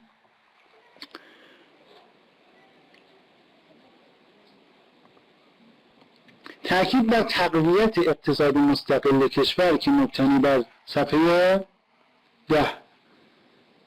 تأکید بر تقویت اقتصاد مستقل کشور که مبتنی بر تولید انبوه و با کیفیت و توزیع بلد محور و مصرف به اندازه و بی اسراف و مناسبات مدیریتی خردمندانه است و در سالهای اخیر از سوی این جانب بارها تکرار و بر آن تأکید شده است، به خاطر همین تأثیر شگرفی است که اقتصاد می‌تواند در زندگی امروز و فردای جامعه بگذارد. انقلاب اسلامی راه نجات از اقتصاد ضعیف و وابسته و فاسد دوران طاغوت را به ما نشان داد، ولی عملکردهای ضعیف اقتصاد کشور را از بیرون و درون دچار چالش ساخته است. ببینید ما یکی از مباحث عمده‌مون مباحث اقتصادیه، یعنی امروز روز یکی از اون چیزایی که خیلی برجسته است به قول خارجی بوله بحث اقتصادمونه. یعنی این خیلی از چیزا رو اون پیشرفت‌های جامعه‌مون رو نبینیم به خاطر مشکلات اقتصادی که الان مردم دارن. اما این رهبر عزیزم با چه دیده بازی نسبت به این قضیه نگاه میکنه؟ انقلاب اسلامی راه نجات از اقتصاد ضعیف و وابسته دوران طاغوت رو نشون داده. خب ما یک سری چالش ها داریم. این رهبر عزیزمون چقدر قشنگ این چالش ها رو دارن بیان میکنن که ما دیگه هیچ جای سوالی واسه ما باقی نمونه و ببینیم چقدر دیدگاهیشون باز نسبت به این قضیه. میفهمیم که عملکردهای ضعیف اقتصاد کشور را از بیرون و درون دچار چالش ساخته است. چالش بیرونی. خب ما ممکنه بگیم سوال اینجوری بدیم بهتون، صفحه 10 رو دقت بکنید دوستان، میگیم از نظر مقام معظم رهبری مد ظله العالی چالش بیرونی اقتصاد کشور چیست؟ یا چالش درونی اقتصاد کشور چیست؟ چالش بیرونی میشه تحریم و وسوسه های دشمن که حالا ببینید رهبرمون چقدر قشنگ بیان میکنه. میگه که چالش بیرونی تحریم و وسوسه های دشمنه که در صورت اصلاح مشکل درونی کم اثر و حتی بی اثر میشه. یعنی میگه آقا جان مسئولین جمعش کنید، نگید آمریکا مقصره، این مقصره و مقصره، خودتون اگه درست عمل بکنید اینا همه حل میشه. چقدر الله اکبر از این نظر و این امان نظری که این بزرگوار نسبت به مسائل دارند. چالش درونی چیه؟ عبارت است از عیوب ساختاری و ضعف‌های مدیریتی. میگه آقا جان ضعف مدیریت هست تو مملکت، اگه این ضعف مدیریت نباشه رهبر عزیزمون میگه دیگه اون چالش بیرونیه هیچ کاری نمیتونه بکنه، یا حداقلش اینه که کم اثر میشه. پس عزیزان شما اگه اهل پژوهش بشید میشید مدیرای آینده این مملکت. اگه دنبال پول و ثروت و مقام و شهرت و شهوت و اینجور چیزا نباشید قطعا به مردم خوب خدمت میکنید. این ضعف‌های مدیریتی رو پر میکنید. ضعف‌های مدیریتی به خاطر همین چیزاست دیگه. یه طرف علم نداره، یه دنبال پوله، یه دنبال شهرته، یه دنبال مقامه، و همین خاطر مردم خدمت نمیکنه که. مهمترین عیوب وابستگی اقتصاد به نفت. آقا جان دولتی که میخواد بیاد سر کار، نماینده مجلسی که تبلیغات میکنه میخواد بره تو مجلس، ببین برای بریدن وابستگی اقتصاد از نفت چه برنامه‌ای داره. دومین چیزی که باید مد نظرت باشه عزیز من برای انتخاب مسئولان، رئیس جمهور، نماینده مجلس، شورای، حتی شورای شورا، دولتی بودن بخش‌های از اقتصاد که در حیطه وظایف دولت نیست. دقت کنید آقا دولت همه کاره نیست. اصل 44 چرا اجرا نمیشه تو جامعه ما؟ یا اگه اجرا میشه چرا ناقص اجرا میشه؟ سیاست اصل 44 که بحث خصوصی هست باید با جدیت دنبال بشه. آقا یه جاهای دولت حق نداره ورود کنه. چرا هنوز برخی از بخش‌ها دولتیه؟ خب این رقابت نمی‌آفرینه، مشکلی رو حل نمی‌کنه. پس ببینید خیلی واضح و قشنگ داره بیان میشه. پس تو برنامه دولت مردا اگر خواستید رأی بدید به کسی، اگر خواستید کسی رو انتخاب بکنید، ببینید برای بریدن وابستگی اقتصاد به نفت چه برنامه‌ای داره، برای اجرای سیاست‌های اصل 44 دولتی، در واقع از انحصار دولت خارج کردن بخش‌های اقتصادی که اصلاً در حیطه وظایف دولت نیست چه برنامه‌ای داره، نگاه به خارج و نه به توان و ظرفیت داخلی. کسی که میاد مسئول میخواد بشه هی نگاهش به آمریکا و نمیدونم ایادی اونهاست، اینکه نه، نگاهش به شما جوانانه. نگاهش به اینه که من جوان بیارم رأس کار، جوان خوشفکر، پر انگیزه، دانا، مؤمن، اینا رو بیارم سر کار. یا اگر جوان من توانمند نیست توانمندش بکنم و بیارم سر کار. ببین برای توانمندی جوان برنامه داره نداره. یا همش نگاهش به خارجه، یا همش نگاهش به اینه که انحصار ایجاد بکنه در بین یه سری افراد خاص. اینا باید ملاک بشه برای شما. رهبرمون میخواد از شما نگاه به خارج و نه به توان و ظرفیت داخلی، استفاده اندک از ظرفیت نیروی انسانی کشور. آقا کسی که میخواد بیاد باید برنامه داشته باشه برای اینکه جوانان رو نه با امید واهی بلکه با امید قاطع و درست ظرفیت نیروی انسانی بهشون بده. بودجه بندی معیوب و نامتوازن. آقا برای برنامه‌های کشور، برای بودجه کشور چه برنامه‌ای داره؟ باید اینا رو مطالبه کنید. اینا گروه‌های دانشجویی باید ایجاد بشه. اینا رو برن مطالبه کنن از مسئولین. همین الان از رئیس جمهور، از نمایندگان مجلس اینا رو بخوان. آقا جان این بودجه بندی شما چطوری داره بسته میشه؟ NGO هایی که هستن، گروه های مردم نهادی که هستن، اینا برن بسته مطالبه گری رو بزن. و سرانجام عدم ثبات سیاست های اجرایی اقتصاد و عدم رعایت اولویت ها و وجود هزینه های زائد و حتی مصرفانه. آقا کسی که میاد یه دونه استقبالش چند میلیارد تومان، چند میلیون تومان هزینه میبره، این از چرا باید اصلا در واقع در رأس امور باشه؟ میگه استقبال از یک مسئول چقدر هزینه میبره؟ این هزینه های مصرفانه چرا باید باشه؟ چنین آدمایی چرا باید در رأس امور باشن؟ چرا باید اون چند میلیون تومان، چند میلیارد تومان خرج یک همایشی بشه که یک خروجی ازش بیرون نیاد؟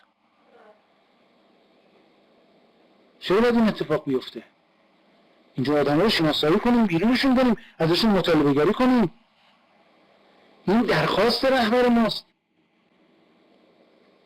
چرا اولویت ها تو اقتصاد رعایت نمیشه؟ چرا تو امور شهری اولویت ها رعایت نمیشه؟ اولویت ها باید رعایت بشه. آقا چی با زندگی مردم عجین شده؟ اینها شناسایی بشه، درخواست داشته باشیم.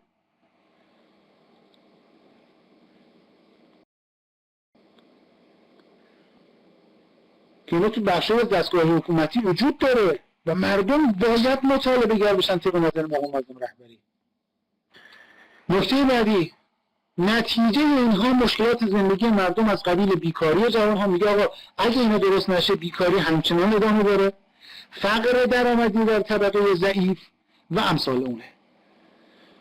پس ببینید اگر سیاست اقتصادی درست اجرا میشد، الان این دانشمندانی که بحث اقتصادی دانشمندانی که رهبر عزیزمون شعار امسال قبل اگه درست رعایت بشه، فقط نشه چند تا همایش و چه میدونم سمینار رو که هیچ خروجی هم نداره، فقط پول بیت المال داره مصرف میشه، اگه واقعا بیاد تو حیطه عمل، بیاد تو حیطه پژوهش و این پژوهش ها کاربردی بشه، ما مردممون دیگه گرفتار فقر درآمدی نمیشن. امروز نمیخوام به خاطر تهیه گوشت و مرغ و روغن و اینجور چیزا به درد سر بیفتن. راه حل این مشکلات سیاست‌های اقتصاد مقاومتی. خب چرا رهبر عزیزمون فریاد دادن تو بحث اقتصاد مقاومتی؟ چقدر 4 سال کردن که حداقل مسئولین به خاطر ریا هم که شده بیان اقتصاد مقاومتی رو اجرا بکنن. شد 4 تا پژوهش و سمینار رو تمام شد رفت کارش، یه مش پول خرج شد و تمام. خب اینها مطالبه است، ما باید مطالبه بکنیم، مردم باید بخوان، مردم باید مسئولین رو بیارن سر کار که این مطالبات رو به درستی پاسخ بدن، که باید برنامه‌های اجرایی برای همه بخش‌های آن تهیه. ببین کسی میاد میگه من میخوام نماینده مجلس بشم، کسی میاد میگه من میخوام رئیس جمهور بشم، باید بگیم برنامه‌های اجرایی سیاست مقاومتی کو، اونم با ریز جزئیات باید داشته باشه. حالا نمیشه به همه مردمشون اب نداره، گروه‌های مطالبه‌گر باشن اینا رو مطالبه کنن، گروه‌های تخصصی تو رشته‌های مختلف که با قدرت و نشاط کاری و احساس مسئولیت در دولت‌ها پیگیری و اقدام بشه. آیا دولتی که میاد سر کار مسئولی برای پیگیری اینها داره یا نداره؟ درونزایی اقتصاد کشور، مولد شدن و دانش بنیان شدن. ببین همون سال 79 داره دانش بنیان حضرت آقا مطرح میکنه، پس این یه برنامه درست و دیده شده است. چیزی نیست که تو فکر کنی الان امروز اومد دانش بنیان رو گفت این ربطی به اون گذشته نداره. همون سال 79 دانش بنیان رو بیان کرده ایشون. مردمی کردن اقتصاد و تصدی نکردن دولت. آقا دولت اگر خیرخواه مردم نباشه، چون تصدی داره رو خیلی از چیزا، ممکنه زندگی مردم رو با مضیقه مواجه کنه. برونگرایی با استفاده از ظرفیت‌هایی که قبلا به آن اشاره شد، بخش‌های مهم این راه حل هاست. بیگمان یک مجموعه، ببین رهبر حواسش به شما هست، بیگمان یک مجموعه جوان و دانا و مؤمن و مسلط در دانسته‌های اقتصادی در درون دولت خواهد توانست به مقاصد برسن. آقا مشاوران جوان آگاه اقتصادی دولت داره یا نداره؟ اگر نداره اصلا بهش رأی نده بیاد در رأس کار. ببین داره دونه ملاکار از آقا میگه. خب اگه مردم اینا رو گوش بکنن که هر کسی بلند نمیشه بیاد در سکان این مملکت تکیه بزنه. ما بدبختیمون از همینه.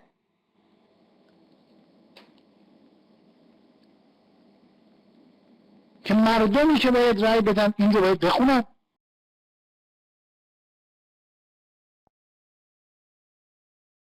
مسئولینی که میخوان بیان رأی مردم رو بگیرن باید این رو بخونن. جوان دانا در امور مسائل اقتصادی، فرهنگی، اجتماعی هر چیزی نداره، اصلا صلاحیت نداره بیاد رئیس جمهور بشه، صلاحیت نداره بیاد توی مجلس.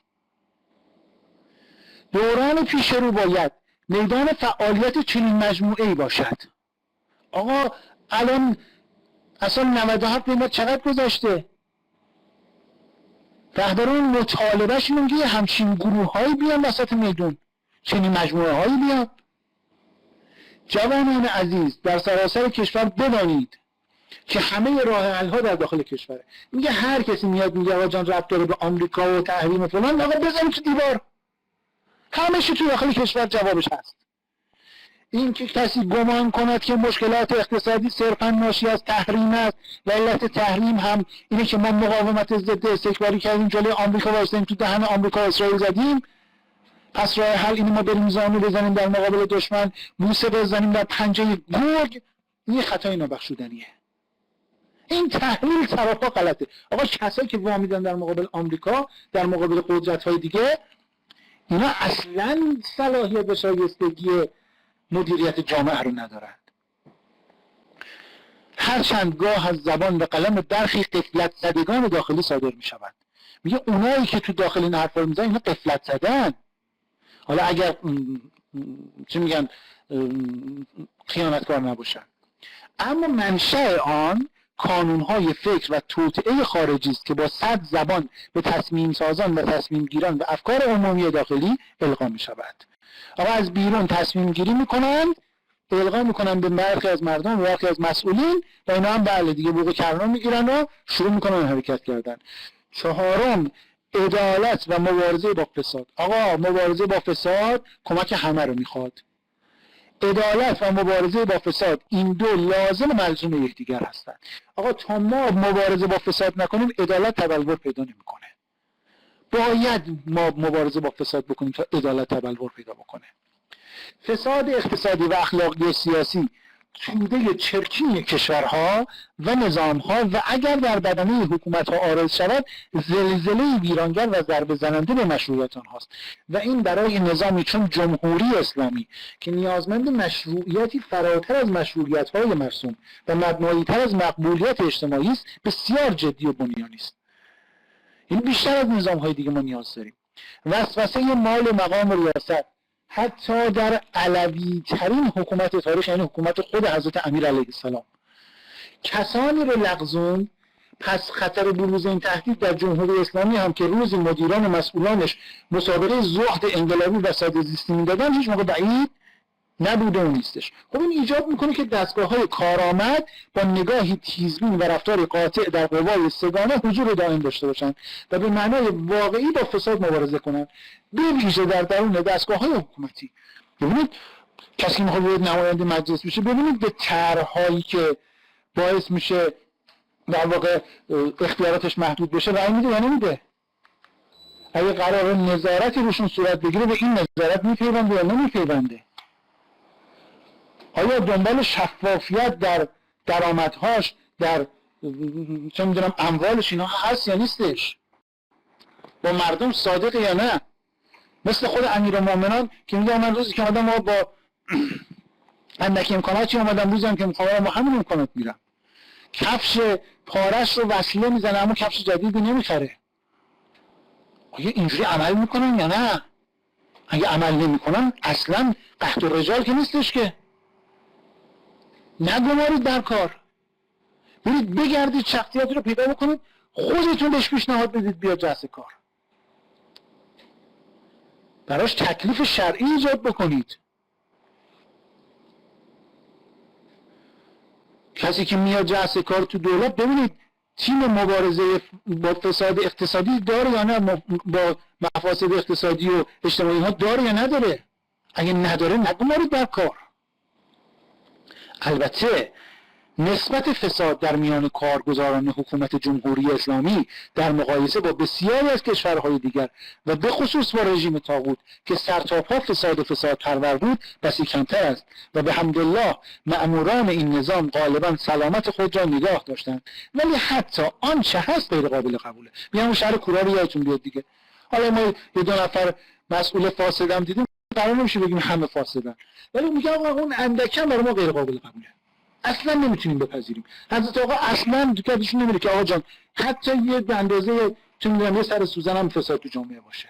همه باید از شیطان حرص در حذر باشیم و از لقمه حرام بگریزیم و از خداوند در این باره کمک بخواهیم و دستگاه‌های نظارتی و دولتی باید با قاطعیت و حساسیت از تشکیل نطفه فساد پیشگیری و به رشد آن مبارزه کنند.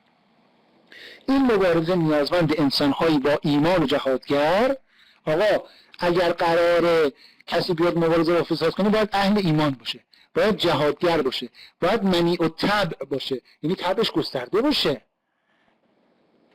با دستان پاک و دلهای نورانی این مبارزه بخش اثرگذاری از تلاش همه جانبه‌ای که نظام جمهوری اسلامی باید در راه استقرار عدالت به کار ببرد. اینجا ببینید ما دنبال مقصر نیستیم عزیز من، برادر من.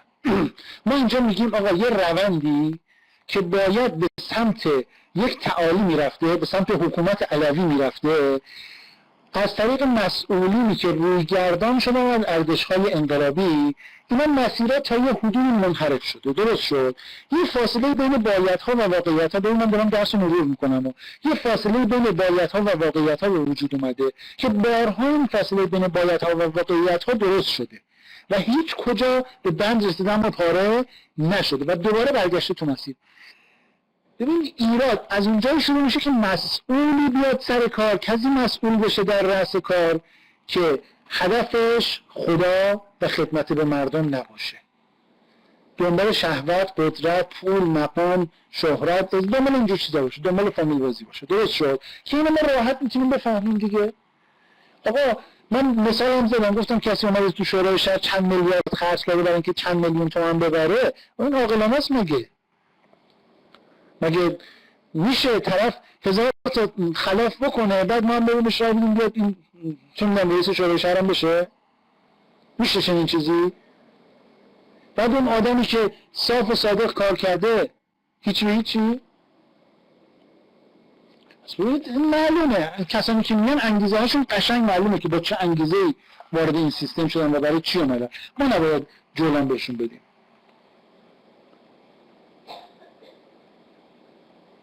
مسئولان ناتوان در اداره کشور. بله بعضی از مسئولین ناتوان هم در اداره کشور. ببینید ما میتونیم کمکشون کنیم بسم الله، یا اهل خیرن یا اهل خیر نیستن. اگر اهل خیرن ما میتونیم بهشون کمک بکنیم بسم الله کمکشون بکنیم. اگر نمیتونیم خب اون مبحث دیگه است، از دیگرانی که میتونن کمک بگیریم و بخوایم. حالا ایده داریم، طرحی داریم، شاید مثلا ایده طرح ما در حد یکی دو تا باشه، درست شد، اما بزرگان دیگه هستن میتونیم از طریق اونها این ایده ها رو برسونیم. و گفتم اگر میخواید کلید نهایی دستتون باشه دوستان عزیزان برادرای من، اگر میخواید کلید نهایی دستتون باشه اهل پژوهش بشید. اهل پژوهش که شدید حرفتون رو تو رشته خودتون میخرن، شما میشید صاحب نظر. آقا مقاله علمی مال صاحب نظرهاییه که اهل پژوهشن تو رشته خودشون و این مقالات علمی میشه ملاک خیلی از تصمیم گیری ها. آقا جان تو حداقلش اینه که میتونی اون مقاله علمیت رو به چند تا ارگان یا اداره‌ای که مربوط به رشته خودت ارائه کنی. الان ما سازمان‌هایی رو داریم مثل سازمان در واقع ورزش جوانان. خب این الان داره خیلی راحت به جوانان مستعد مثل شما تو رشته‌های خودشون مجوز فعالیت میده، بهشون بودجه میده. اینا زیر نظر ریاست جمهوری دارن بودجه میگیرن. خب الحمدلله والمنت تو این دوران اینا داره تقویت میشه. خب برید تو همین سازمان‌های مردم نهاد یا همین NGO ها که میگن عضو بشید، سمن‌ها رو تشکیل بدید. اینا الان ظرفیتش تو کشور هست. شما جوونا باید برید این کارو بکنید. چند تا جوان توی رشته خاص جمع بشید، برید سازمان ورزش جوانان بگید آقا ما می‌خوایم یه سمن تو رشته مثلا هنری، تو رشته مکانیک، تو رشته عمران، تو رشته فلان، اینا رو بزنید. به شما بودجه میدن، شما صاحب نظر میشید، از شما دعوت میکنن جاهای مختلف، توی جلسات ریاست جمهوری از شما دعوت میشه. یواش یواش هم خودتون شناخته میشید. نیتتون شناخته شدن نیست، نیتتون خداست، ولی میگه چون که 100 آمد 90 هم پیش ماست. وقتی 100 داری 90 خود به خود اومده دیگه. پس برید اهل پژوهش بشید. زمینه هایی که کار نشده تو رشته‌تون، باز دارم تاکید میکنم ما حرف رهبرمونه، زمینه هایی که روش کار نشده، شناسایی نشده، برید بگردید، اکتشاف بکنید، پژوهش بکنید، کشف بکنید، اینا رو استخراج بکنید، شروع کنید کار کردن. شما علمشو دارید. شما که اومدید اینجا میخواید توی مکانیک، آیتی، چه میدونم برق، تو هر کدوم میخواید صاحب نظر بشید. باید هم صاحب نظر بشید. برید شناسایی بکنید، اینها رو به دولت‌ها کمک بکنید. دولت‌ها خصوصا دولتی که الان رأس کار استقبال میکنه. این رو به یقین عرض میکنم. هرچند نواقصی وجود داره اما جای کار بسیاره و دولتی که خیرخواهی ها رو در حق خودش انشالله میپذیره. خب عدالت در صدر هدفهای اولیه همه بعثت‌های الهی. آقا هر پیامبری اومده عدالت رو برقرار کنه. شما ببینید حضرت یوسف علیه السلام میاد ماکت حکومت جهانی حضرت مهدی عجل الله تعالی فرجه الشریف رو اللهم صل به مدت 14 سال در مصر بنا میکنه که در طی 14 سال یه کار میکنه که دیگه فقیر و غنی زیر و رو میشن، همه در یه سر قرار میدن، کسی بر کسی سوار نمیشه، کسی بر کسی فرق نمیفروشه و همه مردم در رفاه و آسایش هستن. حالا قرار بود این حکومت به مدت 250 سال در کل خلقت ایجاد بشه. یعنی یه ماکت کوچولوش خدا در زمان حضرت یوسف علیه السلام انجام داد که بگه آقا شدنیه. اما شهرداری، حالا بچه‌ای که بچه‌ی عمران هستن اینا میدونن، مثلا یه ماکتی از طرحشون میسازن، خب حالا میگن آقا ماکت ما اینو میخواد بشه، این درست شد. حالا اینا میان شروع میکنن به اون ساختن به اون ماکت یه نمادی از کارشون که میگن آقا شدنیه، میشه. خداوند هم یه ماکتی از حکومت نهایی آخر زمانی رو که قرار بود 250 سال بعد از در واقع آمدن پیامبر آخر زمان ایجاد بشود رو خدا در زمان حضرت یوسف به مردم نشون داد که شدنیه. ماکت رو به مردم نشون داد. پیامبر ما که رأس کار اومد، از زمان پیامبر ما تا زمان به امامت رسیدن امام زمان ما 250 سال زمانه که بهتون ارجاع میدم حتما کتاب انسان 250 ساله رو بخونید و یکی از منابع هم که انشالله توی چیز خواهیم گذاشت، توی بحث نهاد خواهیم گذاشت، احتمالاً این کتاب باشه. اینو حتما برید بخونید، انسان 250 ساله که آزمونش رو هم خواهید داد انشالله توی نهاد. ببینید این انسان 250 ساله در واقع رهبری مجلس الله العالی این دوران رو، دوران پیامبر تا امام زمان رو به یک انسان 250 ساله تشبیه میکنه که قرار بود به مدت 250 سال از زمان پیامبر تا به امامت رسیدن امام زمان ما یک حکومتی که ماکتش قبلا توسط در واقع حضرت یوسف علیه السلام به جهانیان عرضه شده بود اینجا ساخته بشه که حالا بعد از پیامبر راه رو زدن و در سقیفه نذاشتن که حکومت به صالحان برسه که حضرت علی علیه السلام در واقع امام حسن، امام حسین و همینطور صالحان به ارث ببرن تا برسونن به امام زمان. یعنی اگر راه رو نمیزدن و اجازه میدادن که از پیامبر حکومت به امیر المؤمنان منتقل بشه و ازشون به امام حسن و ازشون به امام حسین و همینطور تا امام زمان، ما در مدت 250 سال کلا خلقت ساخته میشد عین اون ماکت کوچیکی که زمان حضرت یوسف ساخته شده بود و ما در سال 250 هجری یا 255 نهایتاً دیگه ما شاهد تبلور زیبای حکومت علوی در کل خلقت بودیم. اما متاسفانه راه رو زدن. خب در روایات هم بعدی داده شده که در آخر زمان گروهی میان در مشرق زمین در ایران که علم ما رو بلند میکنند و زمینه رو برای ظهور آماده میکنند که این انقلاب در واقع گفتیم یکی از اون اهداف اصلیش چی بود؟ بلند کردن اون علم بود و زمینه سازی برای ظهور امام زمان. درست شد؟ یعنی تمدن نوین اسلامی رو بسازه و زمینه رو آماده بکنه برای ظهور امام زمان، یعنی همون ماکتی که گفتم خدمتتون. خب ما قراره این کار رو بکنیم. نمیشه که ما دست رو دست بگذاریم بگیم خب خود امام زمان بیاد شروع کنه کار کردیم، چون چیزی که نمیشه که.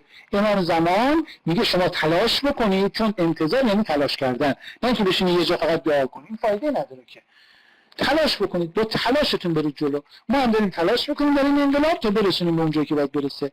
حالا اون ماکت 1400 سال راهی زده شده، نذاشتن که ساخته بشه. الان این انقلاب اومده و این بیانیه هم آمده که تو این 40 سال دوم، ما 40 سال اول رو که از دست دادیم متاسفانه، چون بالاخره توی بدنه انقلاب یک سری افراد نابهنجار رشد کردن، هرچند شناسایی هم شدن، اما بالاخره بصیرت شاید اونقدری نبود که اینها رو شناسایی کنن. الحمدلله و اینا چهره پلوی خودشون رو تو این چند سال اخیر نشون دادن، کاری نداریم، نه رفتن کنه. ولی الان شما جوونا پر انرژی، رهبر امیدش به شماست. حضرت امام رحمت الله علیه تو همون دوران میگفت چشم امید من به شما دبستانی هاست. دبستانیایی که الان تو در واقع دهه 60 اینا قرار دارن، درست شد؟ دهه 50 60 اینا قرار دارن و شما عزیزانی که دهه‌های بعد از اینا هستید و قطعاً باید راه رو هموار بکنید. الان چشم امید رهبر به شما هست. شما عزیزان باید بیاید وسط میدون که اون ماکت ساخته بشه، حکومت رو بسپاریم دست حضرت و انشالله ما ثمره ببینید روزی که ظهور بشود و کار درست بشه و تمام بشه دیگه مردم دنبال فقیر میگردن زکات مالشون رو بدن پیدا نمیکنن. زنها تو خونه های خودشون با کتاب خدا حکم میکنن، یعنی هر زنی تو خونه خودش مرجع تقلید میشه. میخواد نمک بریزه تو غذاش نگاه میکنه تو حکم خدا پیغمبر ببینه حکم دارد یا نه بد میریزه، نقش نمیریزه. دست ولایی میکشن رو سر همه مردم، عقل همه انسانها کامل میشه. ارزانی میشه، زمین گنجهای خودش رو بیرون میریزه، دنبال فقیر میگردی پیدا نمیکنی. خیلی قضیه قشنگه، ولی به شرط اینکه ما این زمینه رو در همین حکومت جمهوری اسلامی آماده بکنیم که رهبر عزیز و مطالبه‌اش هم همینه. میگه این مسئولینی که با ارزش‌های اصیل انقلاب فاصله دارن رو بندازید بیرون، ازشون کنید بیرون تا کسانی بیان که دلسوزن، برای خدا میخوان کار بکنن، مثل سردار سلیمانی عزیز، مثل حججی‌های عزیزمون، مثل سردار تهران مقدم‌های عزیزمون که اینا برای خدا کار میکردن، خدا هم عزیزشون کرد. الحمدلله و المنه ما از این آدما کم نداریم، اما مردم باید به اون آگاهی برسن و ما نیروهای جوان نیاز داریم، نیروهای جوانی که دلشون انقلابی باشه، کارشون جهادی باشه، به فکر این باشن که میخوان آینده رو بسازن. میفهمن که این کلمه مقدس در همه زمانها و سرزمین هاست و به صورت کامل جز در حکومت حضرت ولی عصر ارواحنا فداه صلی الله علیه و آله و سلم میسر نخواهد شد، ولی به صورت نسبی همه جا و همه وقت ممکن و فریضه‌ای در عهده همه به ویژه حاکمان و قدرتمندان است. جمهوری اسلامی ایران در این راه گام‌های بلندی برداشته که قبلا بدان اشاره کوتاه و البته در توضیح و تشریح آن باید کارهای بیشتری صورت گیرد و توطئه واژگون نمایی و یا اقل سکوت پنهانسازی که اکنون برنامه جدی دشمنان انقلاب است خنثی.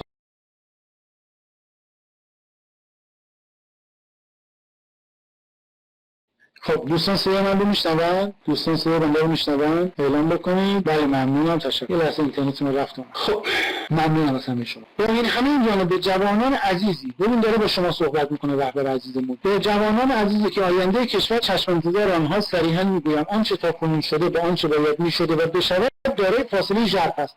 اون رهبر اون خیلی راحت داره بیان میکنه. میگه آقا جان تو بحث در واقع اقتصادی، تو مباحث عدالتی آقا فاصله ژرف داریم، فاصله بین واقعیت و واقعیت ها زیاده. داره قشنگ بیان میکنه. در جمهوری اسلامی دلهای مسئولان به طور دائم میگن که یه مقطعی بیاد یه نفر دلش بسوزه واسه مردم اینا فایده‌ای نداره، باید دائمی باشه.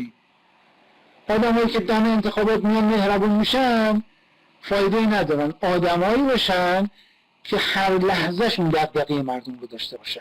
ببین اینم باز یه فاکتور دیگه است که رهبر عزیزمون بیان میکنه. باید دائم برای رفع محرومیت ها بتفاوت، دستشکاف‌های عمیق تبعاتی به شدت بیمناک باشد. در جمهوری اسلامی کسب ثروت نه تنها جرم نیست که مورد تشویق نیز هست، اما تبعیض در توزیع منابع عمومی و میدان دادن به ویژه‌خواری و مدارا و فریبگران اقتصادی که همه به بی‌عدالتی می‌انجامد به شدت ممنوع است. این خطوط رو مشخص کرده. همچنین غفلت از قشرهای نیازمند حمایت به هیچ جور مورد قبول نیست. آقا الان با توجه به شرایط اقتصادی دولتی که میخواد بیاد سر کار، نماینده مجلسی که میخواد بیاد سر کار، برای مردم در واقع که الان تو گرفتاری هستن، الان توی زندگیشون موندن، چه برنامه‌ای داره؟ این به شدت ممنوعه اگر برنامه‌ای نداشته باشن بابت این کار. قشرهای نیازمند حمایت باید بهشون کمک بشه. دولت برنامه‌شون چیه؟ که مردم از این فقر مطلقه بیان بیرون، از خط فقر بیان بالاتر. برنامه‌شون چیه؟ این سخنان در قالب سیاست‌ها و قوانین بارها تکرار شده. میگه آقا بارها ما بخشنامه کردیم، ولی برای اجرای شایسته آن چشم امید به شما جوان هاست. شما باید مطالبه گر بشید، شما باید پژوهشگر بشید، بیاید تأثیر بذارید رو بخش مختلف جامعه. اگر زمام اداره بخش‌های گوناگون کشور دانا و کاردان که به حمدالله کم نیستند سپرده شود، این امید برآورده خواهد شد ان شاء الله. آقا سند میخوای؟ بیانیه گام دوم میگه کجا به جوونا میدون دادن؟ بیانیه گام دوم فرمان حضرت آقاست، هر کس هم بخواد باش مخالفت بکنه مشکل داره. کسی میگه جرأت میکنه مخالفت بکنه؟ آقا فرمان سریع حضرت آقاست. تو بند 4 توصیه ها و در واقع توصیه هایی که هست بهش بیان کردن، گفتن که آقا جان تو بحث توصیه ها بند 5 سند بدید به کسانی که نمیذارن جوونا سر کار برن، ولی به شرط ها و شروط ها. آقا اگر شما بخواید بری به درجه ای از در واقع پژوهش رسیده باشی، به درجه از علم رسیده باشی که هر حرفی زدی سند علمی داشته باشه، روی احساس و روی چه کنم و اینا حرف نزنی. با سند علمی اگه حرف بزنی کسی نمیتونه با حرفت حرف بزنه. پس بحث 5مش، بحث در واقع 4مش میخوام بند 4 در واقع بحث چیه؟ بحث مبارزه با فساد هست که چشم امید به شما جوانهای مؤمن انقلابی دانه و کاردانه. ببینید این ویژگی ها رو در خودتون تبلور بدید تا انشالله زمینه آماده بشه برای اینکه اونا هم که میخوان سنگ اندازی کنن دیگه بهونه نداشته باشن. آقا طرف میگن رفت یه اداره‌ای از هر چیزی که داشته نداشت کپی گرفت گذاشت تو کیفش. رفت اونجا یه نفر خب حالا می‌خواست مثلا کارشو بپیچونه به قول خودمون. درست شد. گفت من میرم کپی شناسنامه گذاشت جلوش. صفحه دوم گذاشت جلوش. صفحه سوم گذاشت جلوش. نه عقدنامه گذاشت جلوش. چون می‌دونم مثلا اجاره نامه خونه گذاشت جلوش. فلان هر چی دید ندید که راهی نداره دیگه مجبور شد مهر زده امضا کرد تموم شد چپ بکارش. حالا اگر شما تو زمینه‌هایی که رهبر عزیزمون می‌فرمایند سرآمد بشید و در حد یک جوان که پر از انرژی و شور و نشاطه اینها رو در خودتون تبلور بدید، دیگه اون کسانی هم که از اصول انقلابی دورن نمیتونن سنگ اندازی تو کارتون بکنن. درست شد؟ پس این رو انشاءالله دنبالش باشید به جد. اگر میخواد کمک کنید به مردمتون، اگر نه براتون مهم نیست، براتون ارزش نداره، خب دیگه اون مبحث دیگه است که قطعاً تو دنیا آسیب می‌بینه کسی که این دیدگاه رو داشته باشه، آخرتش هم خراب میشه. سلامت باشید. کلاس هم تموم نشد عزیز دل من. هنوز ادامه داره کلاس. خب بریم بحث 5 صفحه 12 استقلال و آزادی. چیزی دیگه نمونده، نگران نباشید تمام میشه. خب استقلال و آزادی. استقلال ملی به معنای آزادی ملت و حکومت از تحمل و زورگویی قدرت‌های سلطه‌گر جهان است و آزادی اجتماعی. ببین استقلال ملی به چه معناست، آزادی اجتماعی به چه معناست، اینا رو دقت بکنید. آزادی اجتماعی به معنای حق تصمیم گیری و عمل کردن و اندیشیدن برای همه افراد جامعه است و این هر دو از جمله ارزش‌های اسلامی هستند و این هر دو عطیه الهی به انسان‌ها هستند و هیچ کدام تفضل حکومت‌ها مردم نیست. آقا دولت اگه استقلال ملی آورده، اگه آزادی اجتماعی آورده، کار شاقی نکرده. این وظیفه‌ای بوده باید برای مردم درست می‌کنه. این حرف حضرت آقاست. استقلال آزادی که امروز ما داریم وظیفه دولت بوده برای ما بیاره، وظیفه این انقلاب بوده برای ما بیاره. منتی نداریم سر کسی بذاریم. اگه امروز مرزهامون امنه وظیفه‌مون بوده، اگر در واقع بحث آزادی هستش وظیفه‌مون بوده. کسی حق نداره اینها رو منت بر سر مردم بذاره. اینا عطیه الهی هستن، تفضل حکومت‌ها به مردم نیستن. حکومت‌ها موظفن به تامین این دوتا.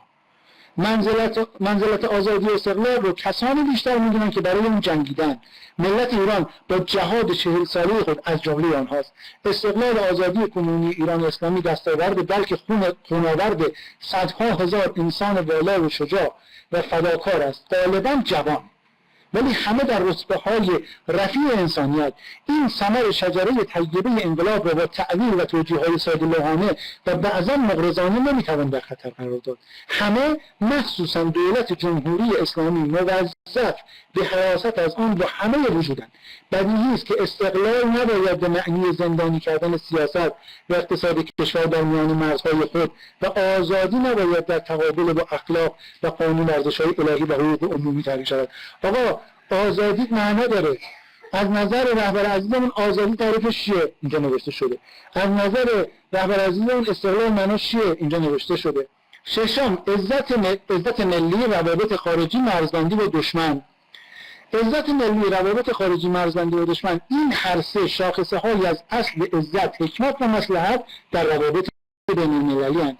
صحنه‌های جهانی صحنه جهانی امروز شاهد پدیده‌هایی است که تحقق یافته یا در آستانه ظهورند. تحرک جدید نهضت بیداری اسلامی در اساس الگوی مقاومت در برابر سلطه آمریکا و صهیونیسم، شکست سیاست‌های آمریکا در منطقه غرب آسیا و زمینگیر شدن همکاران خائن آنها در منطقه، گسترش حضور قدرتمندانه سیاسی جمهوری اسلامی در غرب آسیا و بازتاب وسیعان در سراسر جهان سلطه، اینها بخشی از مظاهر عزت جمهوری اسلامی است که جز با شجاعت و حکمت مدیران جهادی به دست نمی آمد. مدیران جهادی ما حاج قاسم همون بودن هستن و اینها کار رو پیش بردن.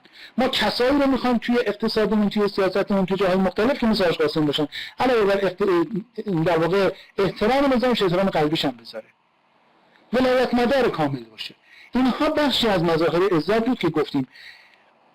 امروزه ملت ایران علاوه بر آمریکای جنایتکار تعدادی از دولت‌های اروپایی را نیز خوداگر و غیر قابل اعتماد می‌دانند. آقا مرزبندی ما با آمریکا مشخصه. هر کس هم بیاد غیر از این حرف بزنه از شعارهای اساسی انقلاب دوره. حالا هر دولتی میخواد باشه. ببینید حضرت عمر می‌فرمایند دولت جمهوری اسلامی باید مرزبندی خود را به آنها حفظ و با دقت مراقبت نماید. از ارزش‌های انقلابی و ملی خود یک گرام هم عقب نشینی نکند، از تهدیدهای پوچ آنها نهراسد، در همه حال عزت کشور و ملت خود را در نظر داشته باشد و حکیمانه و مصلحت جویانه و البته از موضع انقلابی مشکلات قابل حل خود را با آنها حل کند. در مورد آمریکا دقت کنید. آقا هر دولتی بیاد خلاف این نظری داشته باشه با اصول اساسی انقلاب فاصله داره. در مورد آمریکا حل هیچ مشکلی متصور نیست و مذاکره با آن جز زیان مادی و معنوی محصولی نخواهد داشت. اینکه فلانی بیاد بگه ما تا با آمریکا دست ندیم نون آب مردم درست نمیشه، این ملاک ما نیستش. پس از نظر حضرت آقا ما با آمریکا هیچ فصل مشترکی نداریم، فقط زیان مادی و معنوی داره. آقا زمانی که میخواست چون برجام امضا بشه، اولین چیزی که میخواست بیاد وارد کشور ما بشه علم تکنولوژی بود. نه، میخواست فسفودهای آمریکایی بیاد تو ایران. می‌خواستیم بشیم بازار مصرفی اونها. ما که نمی‌دونیم علم تکنولوژی رو ما منتقل بکنن. قرآن هم اینو میگه یهود وقتی میرن تو خلوت خودشون میگن چرا علمی رو که خدا به ما داده بدیم به مسلمان ضد ما استفاده کنن. جلوتون دست میدن باهاتون پشت سرتون براتون میزنن. این آیه قرآنه. رهبر ما هم تمام تفکراتش برگرفته از قرآن و احادیثه. و بابت حرف ایشون همیشه چه کسی به امضا کشید. چرا؟ چون بر اساس قرآن و روایات معتبر صحبت میکنن نه بر اساس زن و گمان خودشون. هفتم، سبک زندگی. سبک زندگی سخن لازم در این باره بسیار است، آن را به فرصت دیگر وامیگذارم و به همین جمله اکتفا میکنم که تلاش غرب در ترویج سبک زندگی غربی در ایران زیانهای بی‌جبران اخلاقی و اقتصادی و دینی و سیاسی به کشور و ملت ما زده. مقابله با آن جهانی همه جانبه و هوشمندانه می‌طلبد که باز چشم امید در آن به شما جوان هاست. در پایان از حضور سرافرازانه و افتخارانگیز و دشمن شکن ملت عزیز در 22 بهمن و 40مین سالگرد انقلاب عظیم اسلامی تشکر می‌کنم و پیشانی سپاس و درگاه حضرت حق می‌سایم. سلام در حضرت بقیت الله ارواحنا فدا. اللهم صل علی محمد و آل محمد و عجل فرج. سلام بر ارواح طیبه شهیدان والا مقام و روح مطهر امام بزرگوار. و سلام بر همه ملت عزیز ایران و سلام ویژه جوانان. اللهم صل علی محمد و آل محمد و عجل فرجهم. دعاگوی شما سید علی خامنه‌ای 22 بهمن ماه 1397. آقا این سلامی که رهبر عزیزمون دارن به شما جوانان میگن یعنی شروع کار. اینه بسم الله بیاید وسط میدون. انشالله ما توی این درس ها یاد خواهیم گرفت. خب ما یک سری من توضیحات رو بدم بعد انشالله کلاس رو تمام بکنیم با امید خدا.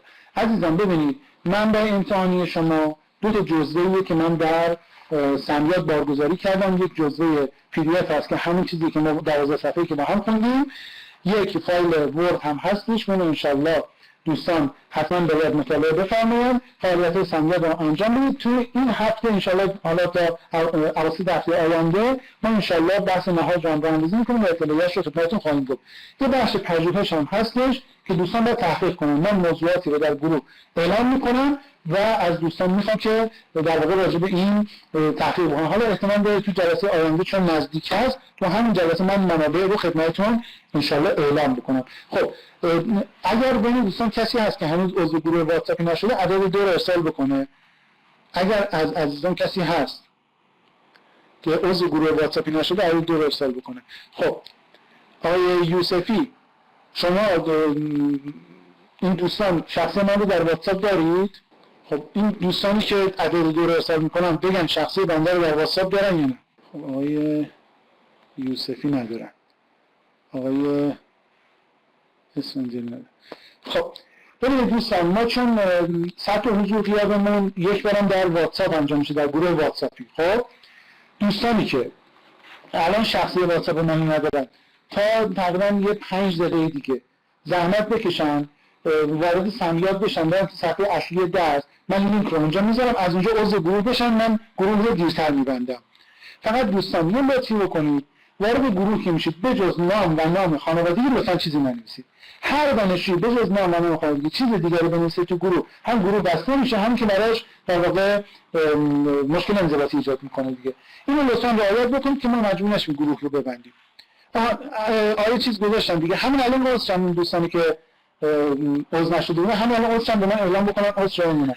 بقیه دوستان از کلاس خارج بشن وارد گروه واتساپ بشن برای ثبت حضور غیاب نهایی. برید تو گروه واتساپ وایسید من الان چند دقیقه دیگه گروه رو باز میکنم. سلامت باشید موفق باشید. دوستانی که الان عدد 2 رو ارسال کردن همین الان عضوشن به من اعلام کنن عضو شدن یا نه. سلامت باشید. دوستان حضور غیاب واتساپ یادتون نره اونجا اسمتون نباشه براتون غیبت میزنن. خدا نگهدار. دوستانی که عدد 2 رو ارسال کردن گفتن عضو گروه واتساپ نشدن از این لینکی که دوستان فرستاد سریع وارد شن به من سریع اطلاع بدن که من مطمئن بشم وارد گروه واتساپ شدن.